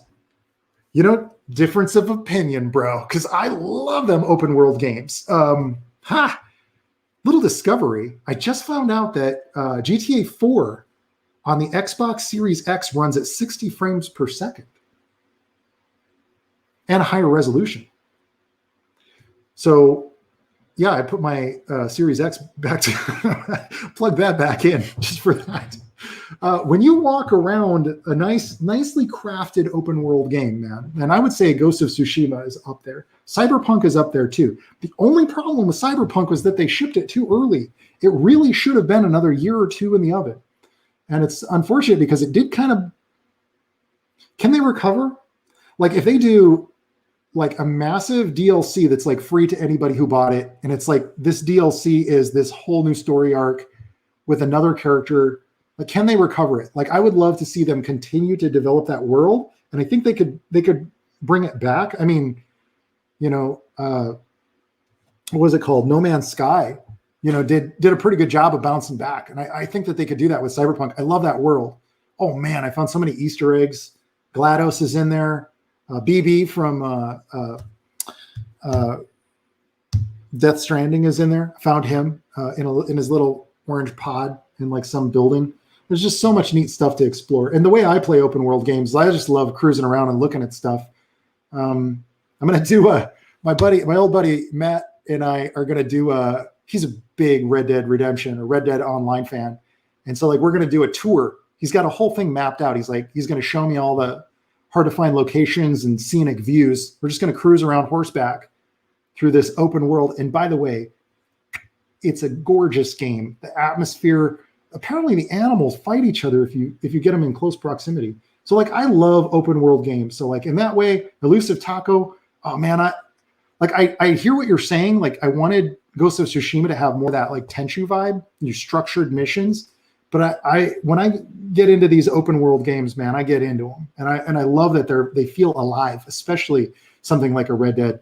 Ghost of Tsushima is probably more immersive than Cyberpunk, though. I was a little disappointed that Cyberpunk you couldn't like play the arcades, like you don't see other characters interacting with each other as much. Like GTA 5, probably one of my favorite games of all time. If you just let it go, it's like people will fight each other. People, will rob each other. People will like, get themselves hurt, and then an ambulance cruises by, and then you can overhear the emergency team like talking about it, like, why did we even show up? Like stuff like that. So like I love that kind of thing. It's like it's fun to feel that the world is alive, and those little touches and attention to detail really sell that. I don't know. I feel like it's strange that we don't have more games doing what GTA Online is doing, which is sort of like this ongoing, growing world. They're adding to it all the time. Cyberpunk AI sucks. Yeah.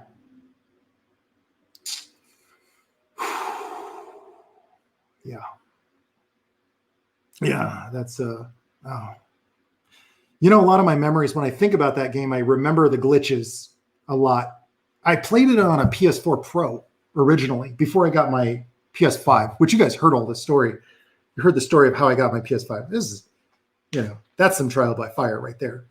Talk about dedication. I was dedicated, and it paid off, especially when I fired up Cyberpunk. It runs a lot smoother, but I still get every now and then a car will just spawn in midair and float there.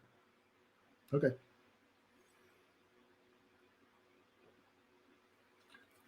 So, specifically in contrast, my buddy Matt was saying he's been trying to play Valhalla, Assassin's Creed, and it just doesn't compare. And when it comes to really paying attention to like the details, now I'm really enjoying Valhalla. I'm thoroughly enjoying it because the last one, Odyssey, one of my all-time favorite open world games, massive, clocked over 100 hours in that game, maybe 150. And even like almost done with the Atlantis DLC, like almost like I'm this close, got a platinum in Assassin's Creed Odyssey. Platinum. 1 of 8. I only have like 8 platinums. Phantom Pain, Watch Dogs 2, not 1. I'm not a big fan of Chicago.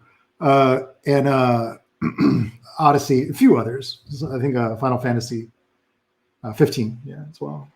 And Far Cry 5. Really enjoyed that. Played that with my buddy Brian. Got the trophies together. But anyway, what was I talking about? I was talking about Valhalla. Yeah. So specifically, I love that they're doing some new things with it, that give the world a little bit more life, but there's still not as much of that. Like I was saying, something about Red Dead where it's organic. It's like the world is alive. If you're sitting on your horse on the tracks and a train comes by, they'll blow that whistle to get you out of the way. And sometimes you don't make it. Animals will fight each other, things like that. Characters will interact with each other. And that kind of life makes it feel like you're just like an active observer in this world. You've got your own story going on, but when it feels like other people are hunting down, where's Gavin? Everybody knows that guy. He's like famous. Here we got Bruce Nunn says, no Baja Blast, MD, or Mountain Dew, or jelly beans. I got the Mountain Dew right here. And by the way, I quit soda for about 5 years, but now I'm quitting coffee and I'm going back to soda. Not as good. I have a problem with caffeine. It makes my brain jittery. And I suspect it's leading to other things. I'm trying to like cut it out a little bit. I don't like to be jittery. I like to be like the chillest dude. If I can be the chillest dude. It's also another reason why I wanted a live stream. No pressure, like no tensions. I'm getting cozy. I'm getting cozy up in here. I want to get back to streaming games too. Here we go. Any opinions on the success of Genshin Impact? Free-to-play game and it's multi-platform. Is that the new wave game design? Yeah. Yeah, I do believe that it is. I mean, it's not like it's new though, is it? Games as a service. I mean, when I started on League of Legends, I remember being in a meeting and they were literally saying, like, we have this much of the entire internet use was on League of Legends. And everybody's like, well, I'll give it a try. Everybody's talking about this game. I'm going to give it a try. So that's, I think, what's happening with Genshin Impact. It's making bonkers amounts of money. Unfortunately, I don't like games like that. I like the art, but I don't like the structure. I actually like knowing that, like, I saw everything in that game, like in that way. Like GTA though, is a bit of a weird exception. Like, I think you can only have one of these games in your life. You can't have World of Warcraft, GTA Online, Genshin Impact. Like, you can't have all of these, Red Dead Online. You can't have, who the heck has time? Props to anybody out there who's actually making any damn art. There's too much distractions, too much amazing stuff, and I don't know how anybody could be like depressed or bored. You got everything, man. You want to live in the Old West? You can do that. Oh, great question, Anton. Any thoughts about Immortals Phoenix Rising? Yeah, why didn't they hire us to work on that? That is our jam. That art style is our jam. That's what we freaking do. Why did they not call us? It's probably good that they didn't. Ubisoft doesn't pay very well from what I heard. But so I played about 3 hours of Immortals Phoenix Rising. Now, I watched, what's his name? ACG? I watched his review of it while I was playing it because I was like, this is okay. Does it get better? Like, what can I expect, And after I watched his review, I was like, I'm going to keep giving it a chance. I'm like 2 or 3 hours in and I'm like, it's good. It's okay. But it's not like, this is my jam. Do you know what I mean? Like, I only have time to give to games right now that are like, this is my jam kind of a game. You know what I'm saying? I don't know if Phoenix Rising is my jam yet, but it may be. I like the art. I do not like the humor. It is. I mean, I'm a little bit of an older dude. Maybe it's just not written for me, but I do like what I'm seeing in terms of the art and the world building and I like stylized open worlds. I do, so I had to get it. And I was during like Christmas every year is when I just go and buy everything at like 50% off. Do you guys know what I'm talking about? It's like, I got this stack right here. A lot of these were like buy 2, get 1 free. So I got like, finish this one. It's like 6-hour campaign, but I'll tell you what, the old Soviets made good enemies during the Cold War era military games. I love the old James Bond movies. So like I had a lot of fun with that one. It's kind of like the Phantom Pain era too. That was early 80s also, Cold War stuff. Love Ronald Reagan, by the way. A great speechwriter, or he had great speechwriters. Avengers, played through this one. I was like, wait, what is he, who is this new character? I don't know. I had a lot of fun with every character except the new character. Wasn't particularly my style. But I love the best Iron Man. Anyway, you guys don't need to see me go through all my games. Haven't touched this one yet. Looking forward to it. But I know that's also going to be pretty time sinky. I played the, what was it? So Windy Beard, who is part of the Aquatic Moon Discord, which if you don't know, we have an Aquatic Moon Discord channel. We talk about games. We talk about art, a lot of art. A lot of people submitting art there. We do art challenges. Anyway, Windy Beard over there was saying that the Zelda, what do you call it? Muso game? What was it called? Not Age of Calamity. Hyrule Warriors. He said that one was pretty good. So I ended up getting the second one and I loved it. Had such a good time. So I'm like, I want to play more Warriors games, what Dynasty Warriors type of games. So I picked up One Piece, love One Piece. Haven't played this, bought this 5 months ago for $20 on Amazon. Neo 2, if you didn't see that. This one, mediocre, great for its time. Really great for its time. This is Kingdoms of Amalur, Re-Reckoning. But I don't know if that one's going to last. I don't know if I'm going to stick it through with that one because it kind of feels like I'm playing Fable in 2007. Do you get what I'm saying? They're not exactly breaking the mold, but what they did was pretty good. What they did there, pretty nice. This is the creme de la crop. Dudes, for those of you who don't know, Demon Souls may very well be a damn masterpiece. It's a damn masterpiece. Why? Because it reflects life.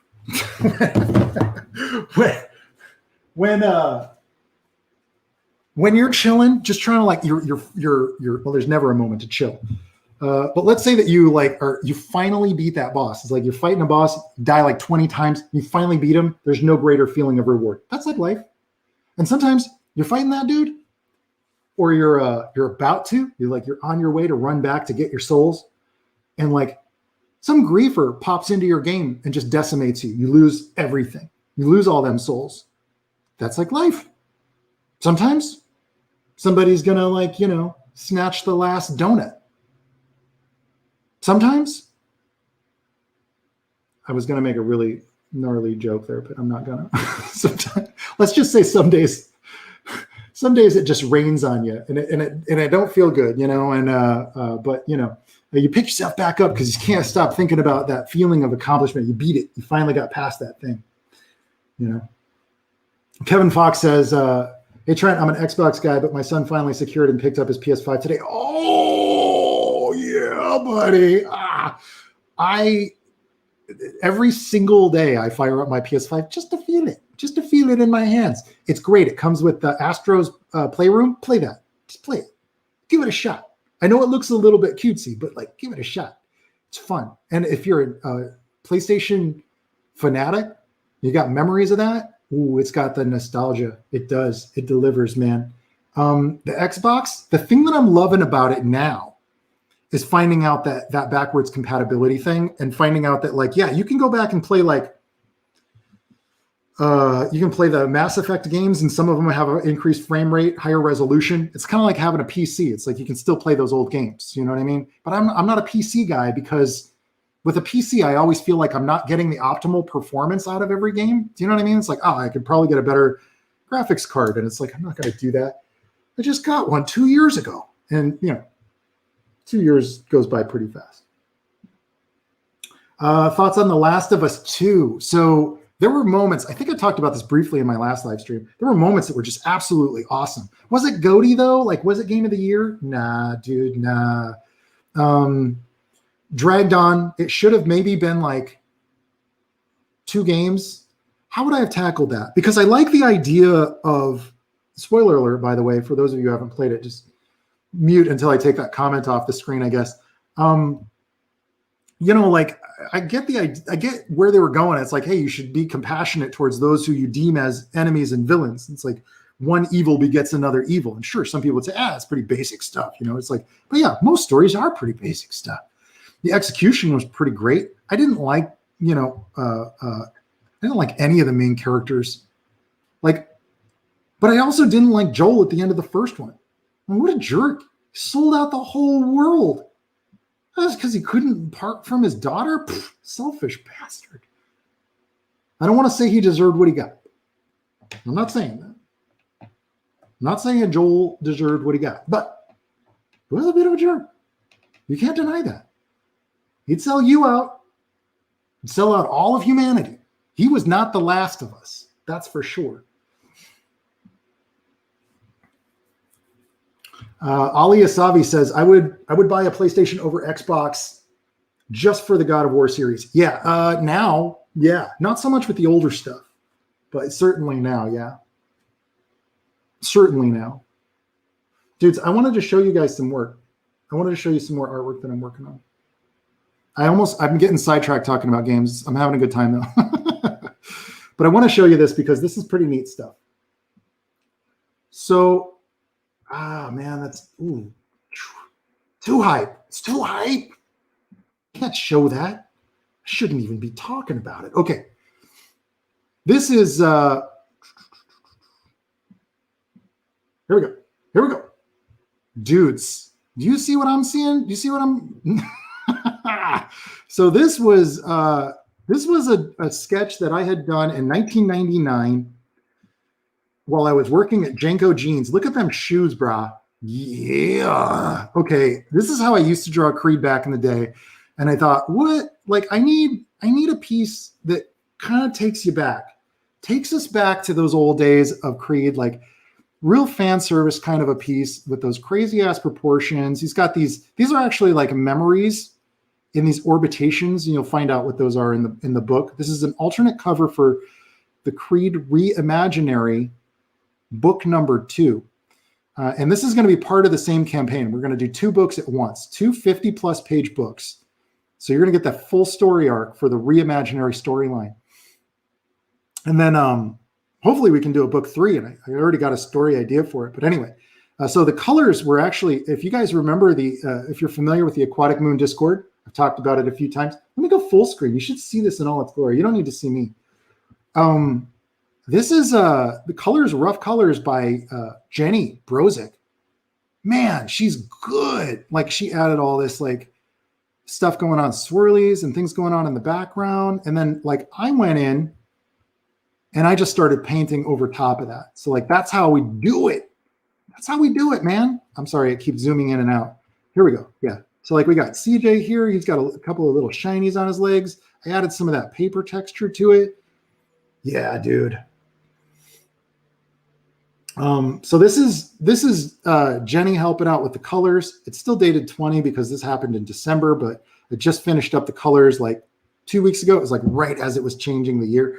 Anyways, so I'm super stoked about this one. So that's going to be an alternate cover for book number 2. We're going to have an alternate cover for book 1 and an alternate cover for book 2. So let me show you some of the other color mock-ups that she did. So this was over, I wish I could show you the line art, but I just handed this over. It was like a grayscale image with just line art. And so she added all these vibrant colors to it. Again, taking it back to that old style, big 90s style shoes. This is probably like a little too fat with this outline going around here. I'm going to probably trim that back. I haven't gotten a chance to paint over this yet, but I still think she did a really great job. Goldschlager says, what is Creed about? So Creed is about a 17-year-old comic book artist. And yeah, he's just dealing with normal stuff that 17-year-olds deal with, school, girls, bullies at school, like some dude who just like, he's got this crush on this girl and her boyfriend is just, a real jerk. He won't get out of the way. Anyway, so the thing is Mark goes into this dream world where he's empowered. He can do anything. But here's the problem. Just as you can manifest anything that you would desire, he also accidentally manifests these dark shadows, these skeezicks. And those are basically manifestations of his own fears and the parts of himself that the disorders. And literally there's a villain named Disorder that's going to show up in, he shows up in the second book briefly. But so he's dealing with all these psychological issues that he's having from having like a broken home life and really just like a social life that's completely decimated. And he meets up with this dream frog who is basically a morphing dream dragon. So he becomes his protector in reality. And then in the dream world, Mark Farley becomes Creed. He is essentially the protector of the entire dream world. And in that dream world, which is real, by the way, it's like the spirit world. It's like he can peek into people's dreams and he finds that some people are like plagued by nightmares and things like that. So this particular story is about the origins of the dream world and how he became empowered to become the Creed to begin with. And that's why I think it's important to do that book number this like reboot of the story. So like that's what that's all about.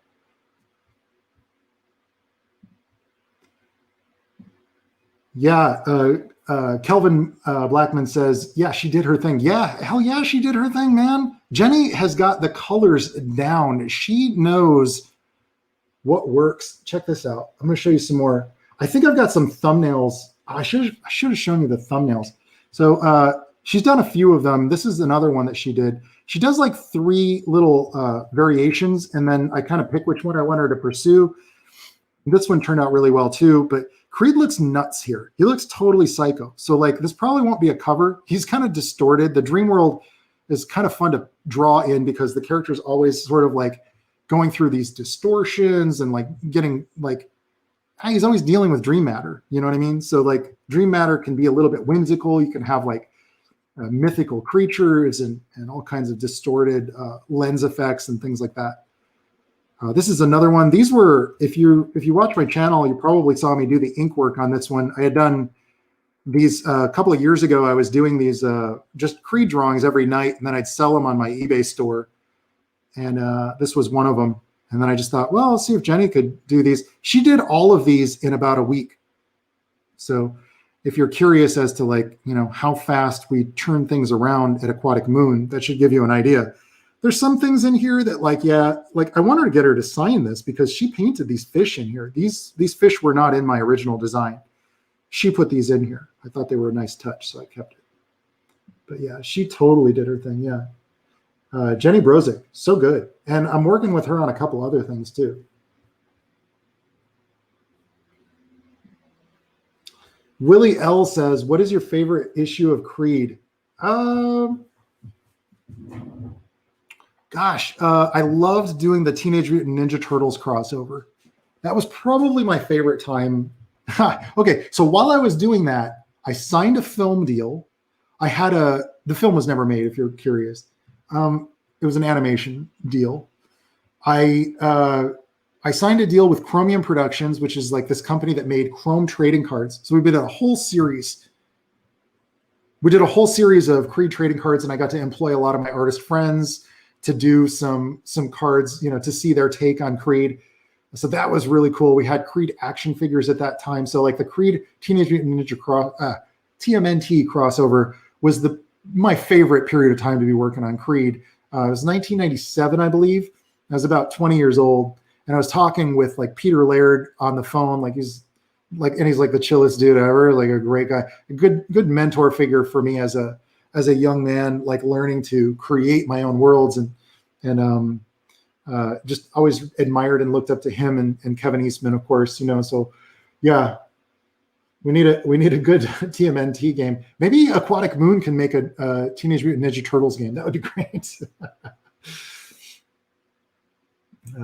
Here we go. Your creation of Creed is a huge inspiration for me. I'm 17 years old and I love making worlds and characters. Any tips on just getting a comic out there? Big fan.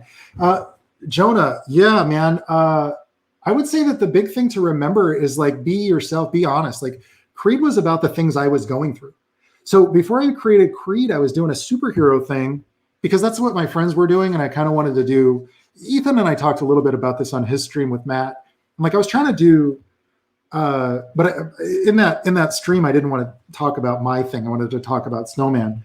But yeah, so we didn't really get to dig into it. But like I was doing Creed, I was doing like a superhero thing because that's what my friends and I were inspired to do at the time. And then I realized I can't draw better than my friends. I can't draw superheroes better than them. So like I have to find a way to do something that's more me, more real, more honest. And it was when I met Ethan, it was like a big inspiration for me to want to try to do something that was just like my own thing, because he was doing Cyberfrog. It wasn't your traditional superhero. It was like a Ninja Turtle. You know what I mean? He wasn't just another human like superhero where you had to get all the anatomy perfect, things like that. Back then, you couldn't just look up anatomy online. We didn't really have that in 1993 or 94. We might have, but I didn't have it.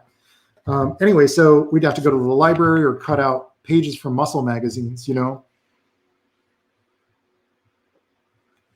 That's kind of what made those old time, I don't want to say old time or old, but like those old legendary comic book artists, that's part of what made them so amazing, is that they didn't have the kind of reference. How did they draw muscles so well? How did Jim Lee draw muscles so well? You know, and even before him, you know, how did they get all that down? From studying from life and from looking at like cutouts of magazines and pulling reference and things like that. So anyway, in high school, I was just like, you know what? I'm not going to try to do what everybody else is doing. I want to try to do something that's a little bit more autobiographical. And I was like, so I wanted to do stylization. It was just blown way out. I had been exposed to a little bit of manga and anime. And I was like, I want to do something that just has like crazy proportions, really going to stand out on the shelves. I wanted to just do something that would just knock the teeth out of anything else. You know, when you're looking at it on the shelves, I wanted something that would really stand out. So I did a lot of 2-page spreads and like full-page shots, full bleed shots. And it was about, the concept was that I had read, I think it was Dark Knight Returns or something. And there's a kid in that book. And the little kid, he's like a teenager. He was supposed to be my age, and he sounded like a total dingus. He sounded like it sounded like a 30-year-old writing a teenager. And I was like, that's not how teenagers talk. That's not how people like us think, you know, at the time, because I was 15, 16 at the time. So I was like, I'm going to make a character that's like the way I think. And like talks about video games, talks about comics, talks about girls, you know, And also talked about like, he was the anti-jock, he was the what is essentially pop culture now. Like now it's totally, you look at YouTube and it's like, yeah, there's gaming channels, there's comic book channels, there's subculture stuff, that essentially has become mainstream culture. It's like Star Wars fans were kind of like mocked when I was in high school. It's like, you're watching kid stuff. And now it's like, man, everybody likes this stuff. A lot of people do anyway. Anyway, so that's what the character was into. He was into the stuff that people who I knew really liked, and they were comic book people. I was surprised to find that there were a lot of people who I could connect with through that. So like the frustrations with like, girls and frustrations with school and things like that, they were relatable. So I would suggest, getting back to your question, Jonah Green, write what you know and write about what you don't know as well. And as your character discovers what he doesn't know, your readers will discover what you'll find out on the way. Like the discoveries of the character is the journey that the reader goes through. So, yeah. Brick Automatic says, what will someone have to learn to be a concept artist? Very broad question, man. You're going to need to learn illustration skills, and you're going to need to learn how to invent based on function, based on functionality. You'll also need to learn a little bit of 3D. So that's also a broad answer because it's a broad question. You'll need to learn a lot of things. You're going to need to learn people skills. You're going to need to learn how to keep motivated when a lot of your work is rejected. You're going to have to learn how to think in terms of, you're going to have to learn how to take directions, but still infuse a little bit of your own stuff into it. You're going to have to learn a lot of social skills. There's a lot of things that go into being a good concept artist. It's not just about learning to paint, but that's an essential skill. So at least you can pin that one up on the wall. Start with the fundamentals, man. Focus on fundamentals of drawing.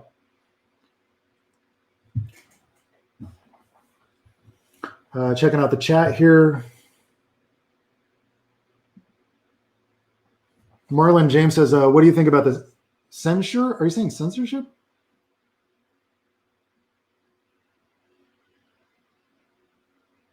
With a specific art style, for example, or did you think Neil Druckmann is going to contract? I'm not entirely sure what you're asking, Marlon. You might have to re-ask that question. If you're asking about will Neil Druckmann contact Mark Brunet? Probably not.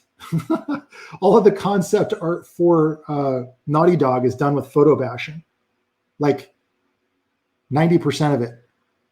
You know what? There's somebody who's working there who's going, really? I don't know. So like I know from based on what I know about like Shadi Safadi, he's using a lot of photo bashing to create those environments. And I know that a lot of the guys who do the environment concept art photo bashing, why wouldn't you? It's a photorealistic game. You have to photo bash to do that.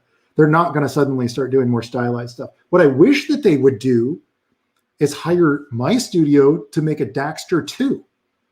I'm friends with some of the people who worked on that game, and they would love to make a sequel to it, and I would love to help them bring it back. Jack and Daxter, let's do it, baby. Give me a call. I'll drop other stuff to do that. That'd be great. Not Creed, though. Creed is going to come out because I'm almost done. Art Sensei says, would you say that for storytelling, did you have more influence from films or comics? I get most of my ideas for storytelling from the cap inside of a Snapple bottle. That's pretty much where all of my plots come from. So neither. No, I think of my books and novels, the biggest influence is life. So in Secrets of Kung Fulio, for instance, whoa, that dude needs a new muffler. In Secrets of Kung Fulio, the Twilight Monk novel, for instance, like he's dealing with feeling out of place at the monastery. He's feeling like this is the only place where his kind belong, right? But he's dealing like he doesn't, or he's feeling like he doesn't fit in. He's fallen behind. Everybody around him is pretty good at Kung Fu, and he got there late. So like a lot of that was my metaphor for Blizzard. It's how I was feeling when I was at Blizzard. It was like, what do they say? Little fish in a big pond. It's like there's all these really talented people around you, really skilled people, and it's like, do I even fit here? And then you got a few people who are like kind of every day making you feel like you're doing it wrong. You're doing it wrong. You need to like work on yourself. You need to be better. And so like, I thought, man, that's like a really relatable story. It's like, if you're performing at a high level and you really want to perform at a high level, it's like, you're going to always feel like you need some kind of a shortcut or a cheat. So him and Rin decide to go out on, if you don't know what I'm talking about, a little plug here. This book right here. Whoops. This book right here. This is Secrets of Kung Fulio. This is an illustrated novel. And it's so basically him and Rin go out on this adventure to try to prove that they're worth being at the monastery. They're trying to prove that they belong, that they're good enough. And that's like, if you're an artist, you probably feel that all the time. It's like, I need a better master. I need a better sensei to teach me, right? Why couldn't somebody just give me the secret tool so that I can be awesome as everybody around me? What am I missing? And you start to wonder, is there something wrong with yourself? And like, this is illustrated, by the way. I said it's an illustrated novel because there's over 70 illustrations in this book. You can get this on Amazon in the link below. A little bit of an art assist by Danny Kong. I'd say a lot. He helped me out a lot with getting the artwork done for this. This is part 1 of 2. It's a 50,000 word book for, it's written for teens, basically. It's written for people in like high school, middle school to high school. It's got some cute stuff in there and also some badass monsters. So there's a lot of kung fu fighting going on. Some of it somewhat ridiculous as he's learning how to use some new powers that he discovers once he finds the secret of Kung Fulio. So most of my story ideas come from experiences from my own life, and also the feelings of, man, you know what? My chair is doing that thing where it sinks.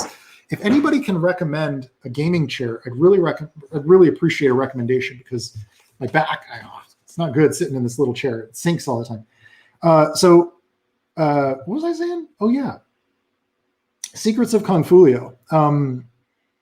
It's now I totally lost my train of thought, but yeah, I was talking about this book, and it's a great book about overcoming it. Oh, that was what it was. A lot of the struggles of the main character are relatable struggles that I felt as an artist. And then I get a lot of people asking me these same questions. It's like, how do I just get really good really fast? And it's like, well, you can. There are shortcuts, but certainly you don't want to be listening to the wrong things, And so like, that's what kind of like, I really wrote it for a lot of the people who want to, it's a relatable story if you're feeling that like overwhelming pressure to overcome. And it does have a lot of cool kung fu action. Basically, if I could summarize Twilight Monk, it would be this dude punching or kicking a dragon in the face.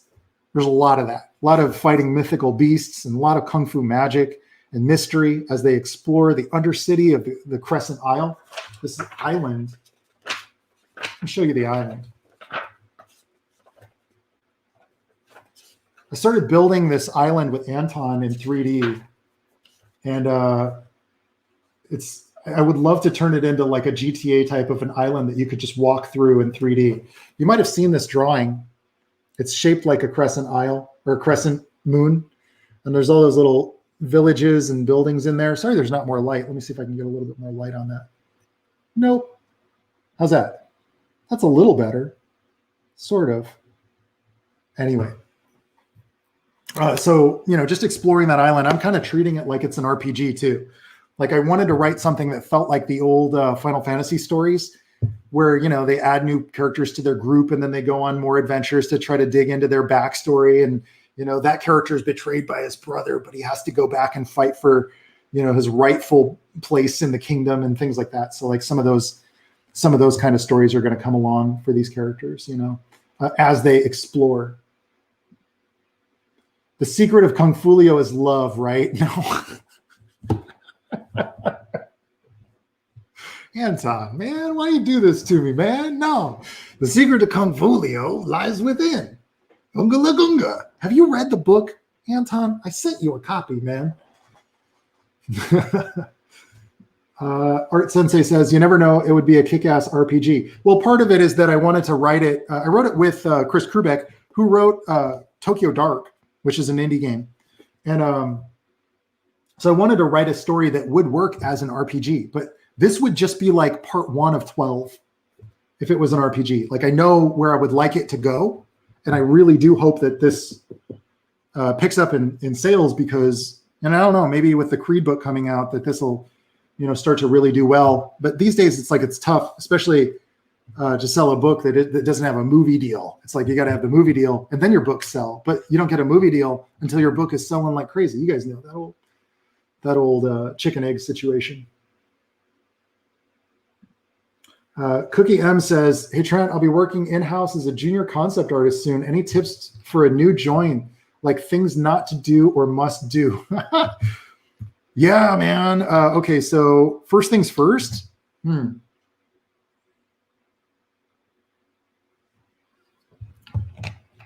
First thing you want to do, it's like prison rules. You got to stab someone the first day. No, don't do that. Don't do it. No, man. Let's see. Yes, do not. If you start to hear of like groups that are kind of, every studio has this. There's like always this little group that like goes out and like kind of badmouths the management or badmouths like the team, and they're not really coming up with solutions, but they just kind of like think that if they were in charge, they'd be doing better. Don't hang out with them. Don't get involved with the bad eggs, man. Like, it's one thing if you've got people who they care a lot about the project and they go to the directors or their managers and privately make suggestions on improvement. It's something else. Like, do not get mixed up in a group of people who are really negative about the project, because then you start to become negative about the project. So try to associate and hang out with the people who are enthusiastic and proactive about trying to make improvements, not in a way that undermines management. Never question your boss in a public forum. Like if you're in a meeting, if you have important things that you think that they could benefit from, that could really help from your experience, maybe pull them aside or email them directly. Also, yeah, always document anything, any review that you have going on or anything that you're suggesting. Try to document those things through email. Leave a trail, because sometimes you can end up, being accused of things, from your manager, and it's good to have a little bit of prevention of that. Like just make sure that you cover yourself in that regard. If you're going to get asked to do things wrong, try to do it the way they ask anyway. Be a team player. Try to help out like the rest of the team, not just the people on your team. But if your manager tells you to stop that, stop that. And if you're really feeling like if you're really ever feeling like your boss is kind of against you or really trying to get rid of you, just try to find another team or another project to work on. Don't stick around hoping that you can change their mind. You want to work with people who really value what you do from an early on standpoint. I've worked at studios where I was extremely undervalued, like they just didn't really value what I was doing. And then I go to work at another company where the director of the game is like wanting to take me out to lunch because he's so glad that I'm on the team.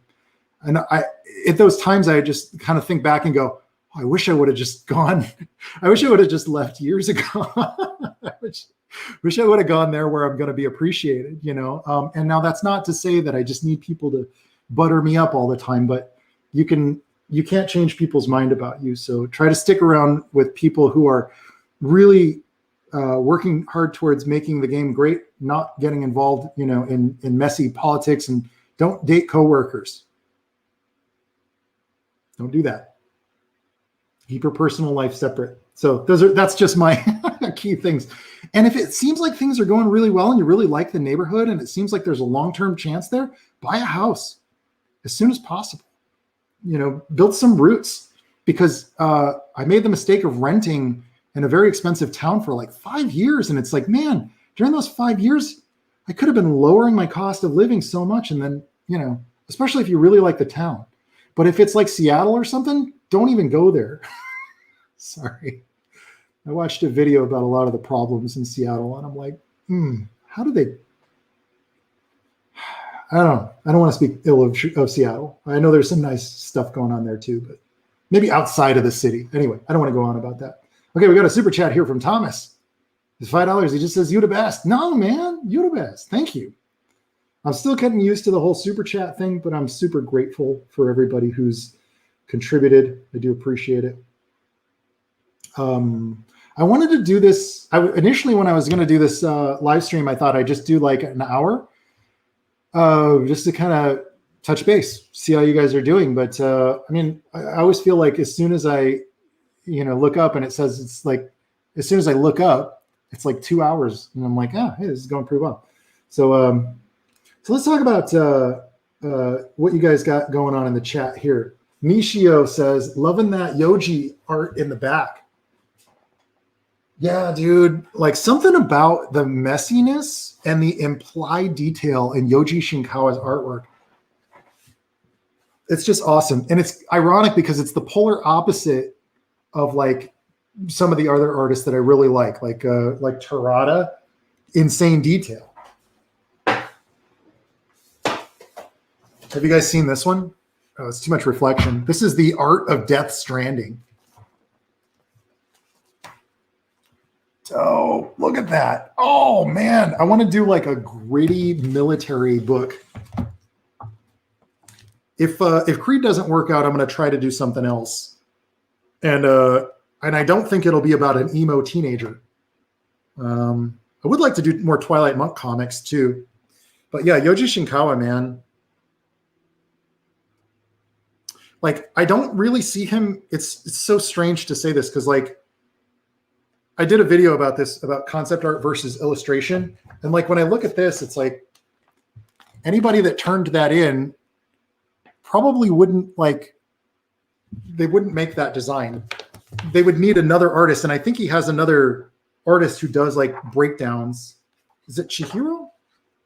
Or I forgot her name. But there's another artist who does like the breakdowns for those designs. But like Yoji Shinkawa has it good, man. He just gets to do these gorgeous inked, painted works. Stuff like this. Sorry, this isn't the Yoji Shinkawa hour.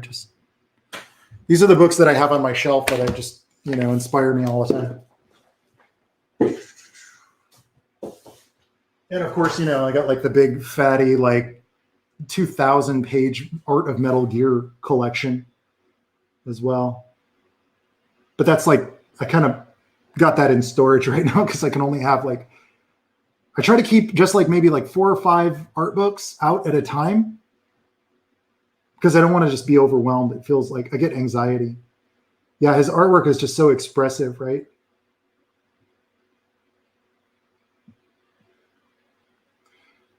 Vladimir Kraft says, I don't understand that game. Too crazy for me. Oh, yeah, Death Stranding. See, it's about the metaphysicals. I don't know. I don't know. Okay, so big question. Death Stranding 2 or Metal Gear Solid 6? I'm a big Metal Gear guy. So, like, I just want more Metal Gear. There's rumors now. Word around town is that Blue Point Games making that Metal Gear Solid remake. I'd be down for that. But I also still want a Metal Gear Solid 6 that's basically just Phantom Pain 2. I'll take it. I didn't like in Death Stranding, it was like you come up on like a cool looking, satellite tower or something. And it looked so good, but I wanted to sneak in and I wanted to play it the way Metal Gear plays because the movement was similar, but like it didn't have that, sophisticated AI. The physics aren't particularly good. Like, especially if you've played Snow Runner or Mud Runner. I'm losing a lot of people when I'm talking about video games like this. Sorry, dudes. It's just my chance to geek out with you guys. I'm sorry. It's what I want to talk about. So yeah, if you play like Mud Runner or something, like, oh man, if Death Stranding had physics like that, oh, it's so good. But I do like when you're walking across all the rocks, it feels like the environment in Death Stranding is fighting you all the time. You're always, you're always battling the environment,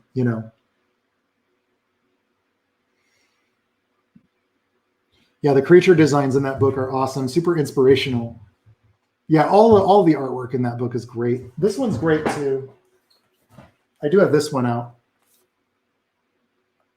This is there's a lot of designs in here that were cut from the Phantom Pain. Yeah, just look at this stuff. Look, it's just like ink splatters.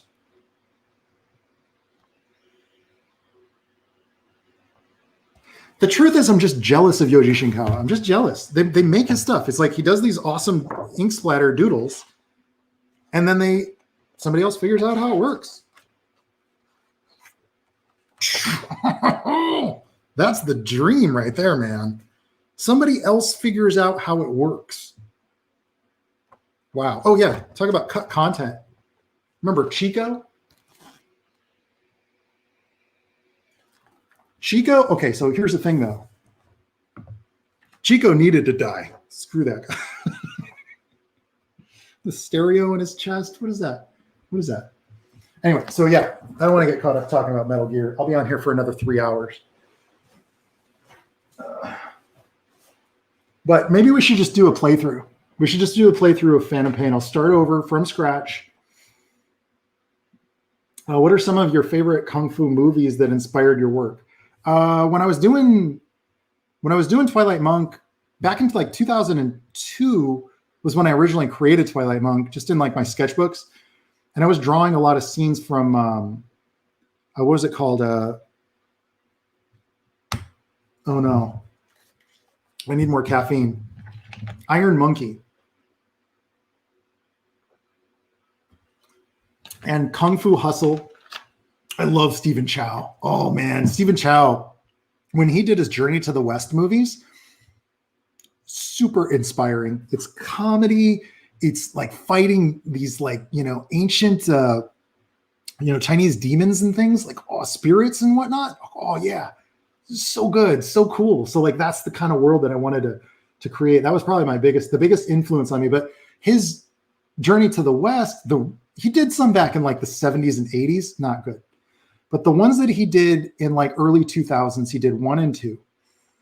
I hope there's a third one. I read somewhere that he's going to do a third one, but he stopped to do that mermaid one. Mermaids, literally, it's called Mermaids. Anyway, so Stephen Chow, great comedian, but also does really awesome action sequences, kind of zen, which I also like. It's that kind of idea of like fighting to create balance. It's like an interesting concept. Anyway.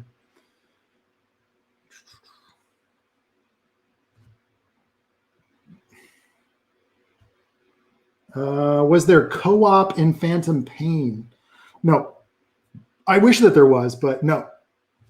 That would have been great, actually. Probably if they didn't shut down that studio at the time. There was a big to-do, like with that. There was a lot of drama around that whole thing when Kojima left Konami. It was bitter. Hopefully, I've heard that they've repaired a lot of that, and I've heard, like, I hate to say it yet again, but it's like just chain Kojima to a desk and make him make more Metal Gear. Like, I'm sorry, dude. I hate to say that because I kind of feel that way about Creed. It's like I want to do other things, but people are like, no, just do Creed. Well, now that's changing. Now people are like, hey, just do concept art, just do tutorials on concept art. Like that's what people seem to want the most from me. But like, I know he wants to do his own thing, but like, man, nobody makes Metal Gear like Kojima and his team. Playthrough of Phantom Pain. Yeah. Should we do it? I don't know. Should we? It's an older game. It's like 5 years old now. Should we do it on the PS5? I could stream it. I'd stream it probably on my Twitch channel because I know a lot of people here are here for the art. I know we talk about comics, we talk about games, we talk about a lot of this stuff on these streams, but I don't know. Maybe. Should I do it here or should I do like a gameplay videos on Twitch? I know I definitely want to do gameplay playthroughs of some of the games I've worked on. Like I really want to do a Diablo 3 playthrough. I want to do a Final Fight Streetwise, but that might be confusing because I also voice the main character. So, but I want to do that, and I want to do Aikida, obviously, and I can't do a League of Legends because or some of the card games that I work on, Hearthstone. Hey, thanks for stopping by, Art Sensei. I'm gonna probably wrap it up here pretty soon. If you upload the playthrough to YouTube, I would watch that. Okay, all right. You know what I did? I started to play Metal Gear Solid 1. Yeah, I do have a Twitch channel. Yeah, I do. You have to search for me. It's Aquatic Trent. Yeah. Oh, the World of Warcraft Classic. Yeah, you know what? They cut off my lifetime subscription. They said it was lifetime when I started working there, and then they cut it off. It was a bummer. So I don't want to pay. I don't want to pay. Can you still go to Outland and to the Burning Crusade areas? And can you still go to Northrend and all that? I'm assuming you can. Oh, we got a super chat here.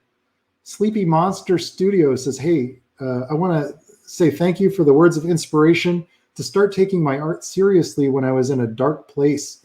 My studio is growing and I'm happy. Awesome, man. I'll have to check out Sleepy Monster Studio. I'm really glad to hear that. It's when I started my art studio, I wished that there was somebody giving a little bit more of the kind of insight that I try to give. That's like what I try to create. It's content that like I wish somebody would have told me. Wish somebody would have said something, man. Vladimir Kraft says, I play Final Fantasy games all the time. I think most of the artists play some video games. I think if you're wanting to work in the game industry, yeah, you probably should. I don't really. I've worked with some people who don't play games, and I'm like, why are you here? Why are you here? I mean, on this planet, though, I know games can be a real time sink. Speaking of which, I'm going to play some. I already told you guys. I'm going to play a little bit of Red Dead Online tonight. My buddy Matt's going to give me the tour. I played through the whole game in the single player. Never played really much of the Red Dead Online. Never really got into it. Why? Because people grief you. And those online games. Well, I played a lot of GTA Online. Still doing that. Cayo Perico Heist. We might do some of that this weekend. But yeah, man, like, I know they can be a time sink, but I almost feel like if you don't love games, why would you want to work in games? Do you know what I mean? Like, so I think it's important to carve out just a little bit of time if you can to see what's going on with it too, you know? Kelvin says, Aikido would be cool too. Personally, while I work on my projects, I like to listen to videos and streams. You doing it would be awesome because you have some of that industry perspective. Yeah, the way I play games is like, you're going to hate it though, because I like stop and I'll just stare at like the brick wall and like admire the texture. We were going through Saint Denis and Red Dead Online and like just looking at the mud puddles. And it's like, how in the heck did they do that? Like, this is just beautiful. So that's the way I would probably stream, you know. Mark Gibbons, who has worked at Blizzard, says that World of Warcraft's subscription is only lifetime while you're alive. Once you've left Blizzard, you're dead to them. Yeah, it certainly feels that way. Yeah.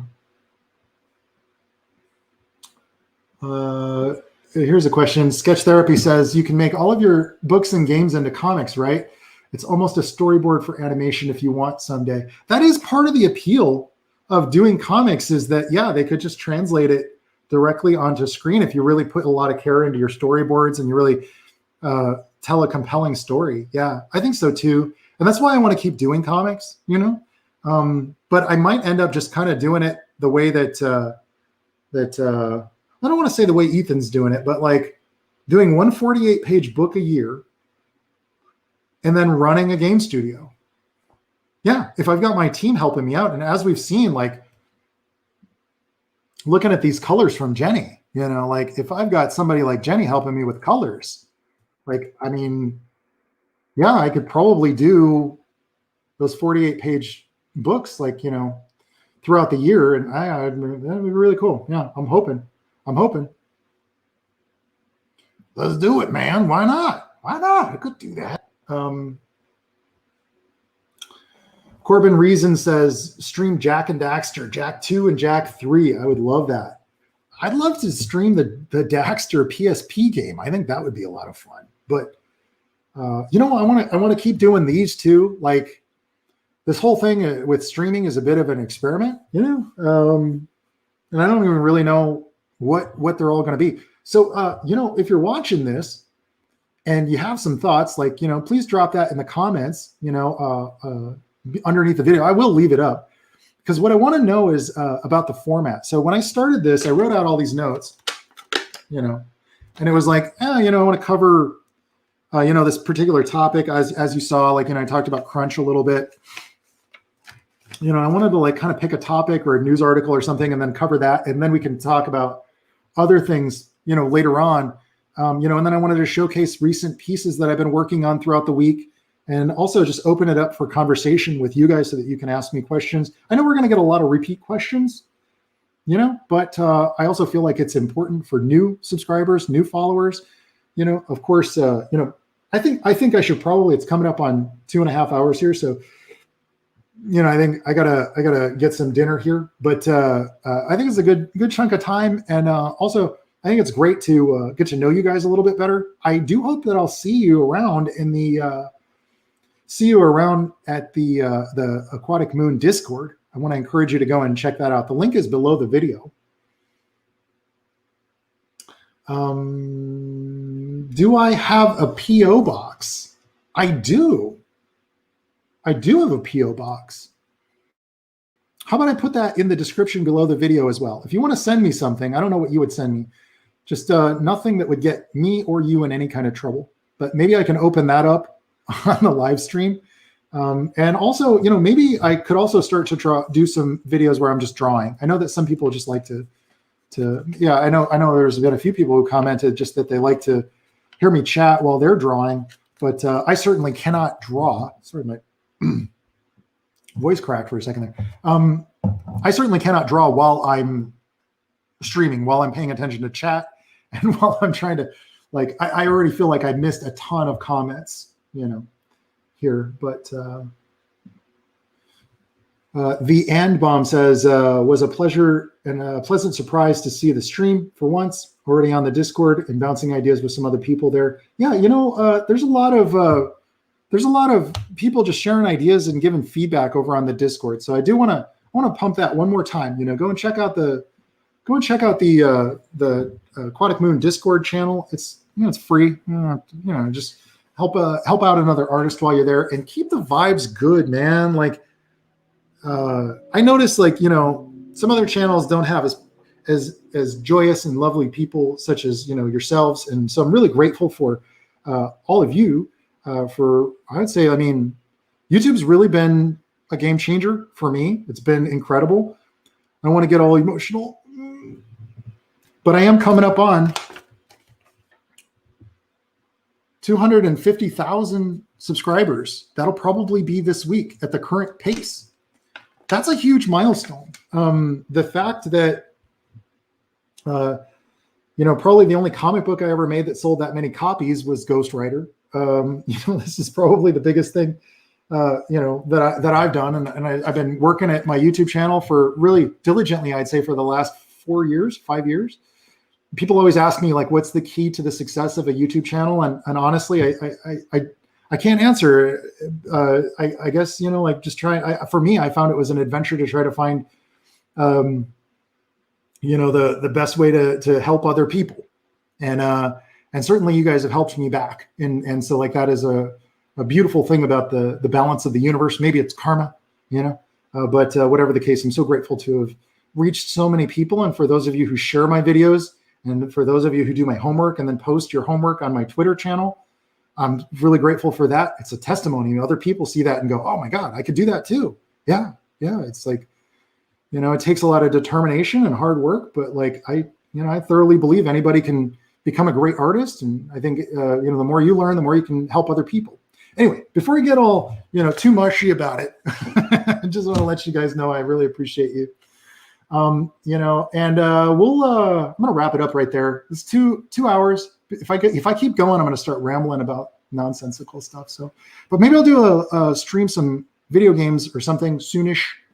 More news on that. Do not forget to check out my Twitter to follow some updates and see some of the latest updates. And I'm going to do another one of these next week, I think. Yeah, I think so. If not, then no, I will. I'll certainly try to do that. I know you got a lot more questions. I'm still seeing them come in, but I'm going to get going before I get too loopy. I need to get some food in me. Thank you guys so much for stopping by. And it certainly is a pleasure. And I will catch you all. I got a video coming out on Wednesday, and hopefully we'll be launching that Creed Indiegogo campaign soon. Be sure to pester Ethan. He's at Comic Artist Pro Secrets on YouTube. So go and pester him about, just when are you going to drop Creed, brother? When are you going to drop Creed? And you might see me on one of his streams pretty soon too. All right, later, dudes. Ciao. Oh yeah. I'm going to end it that way.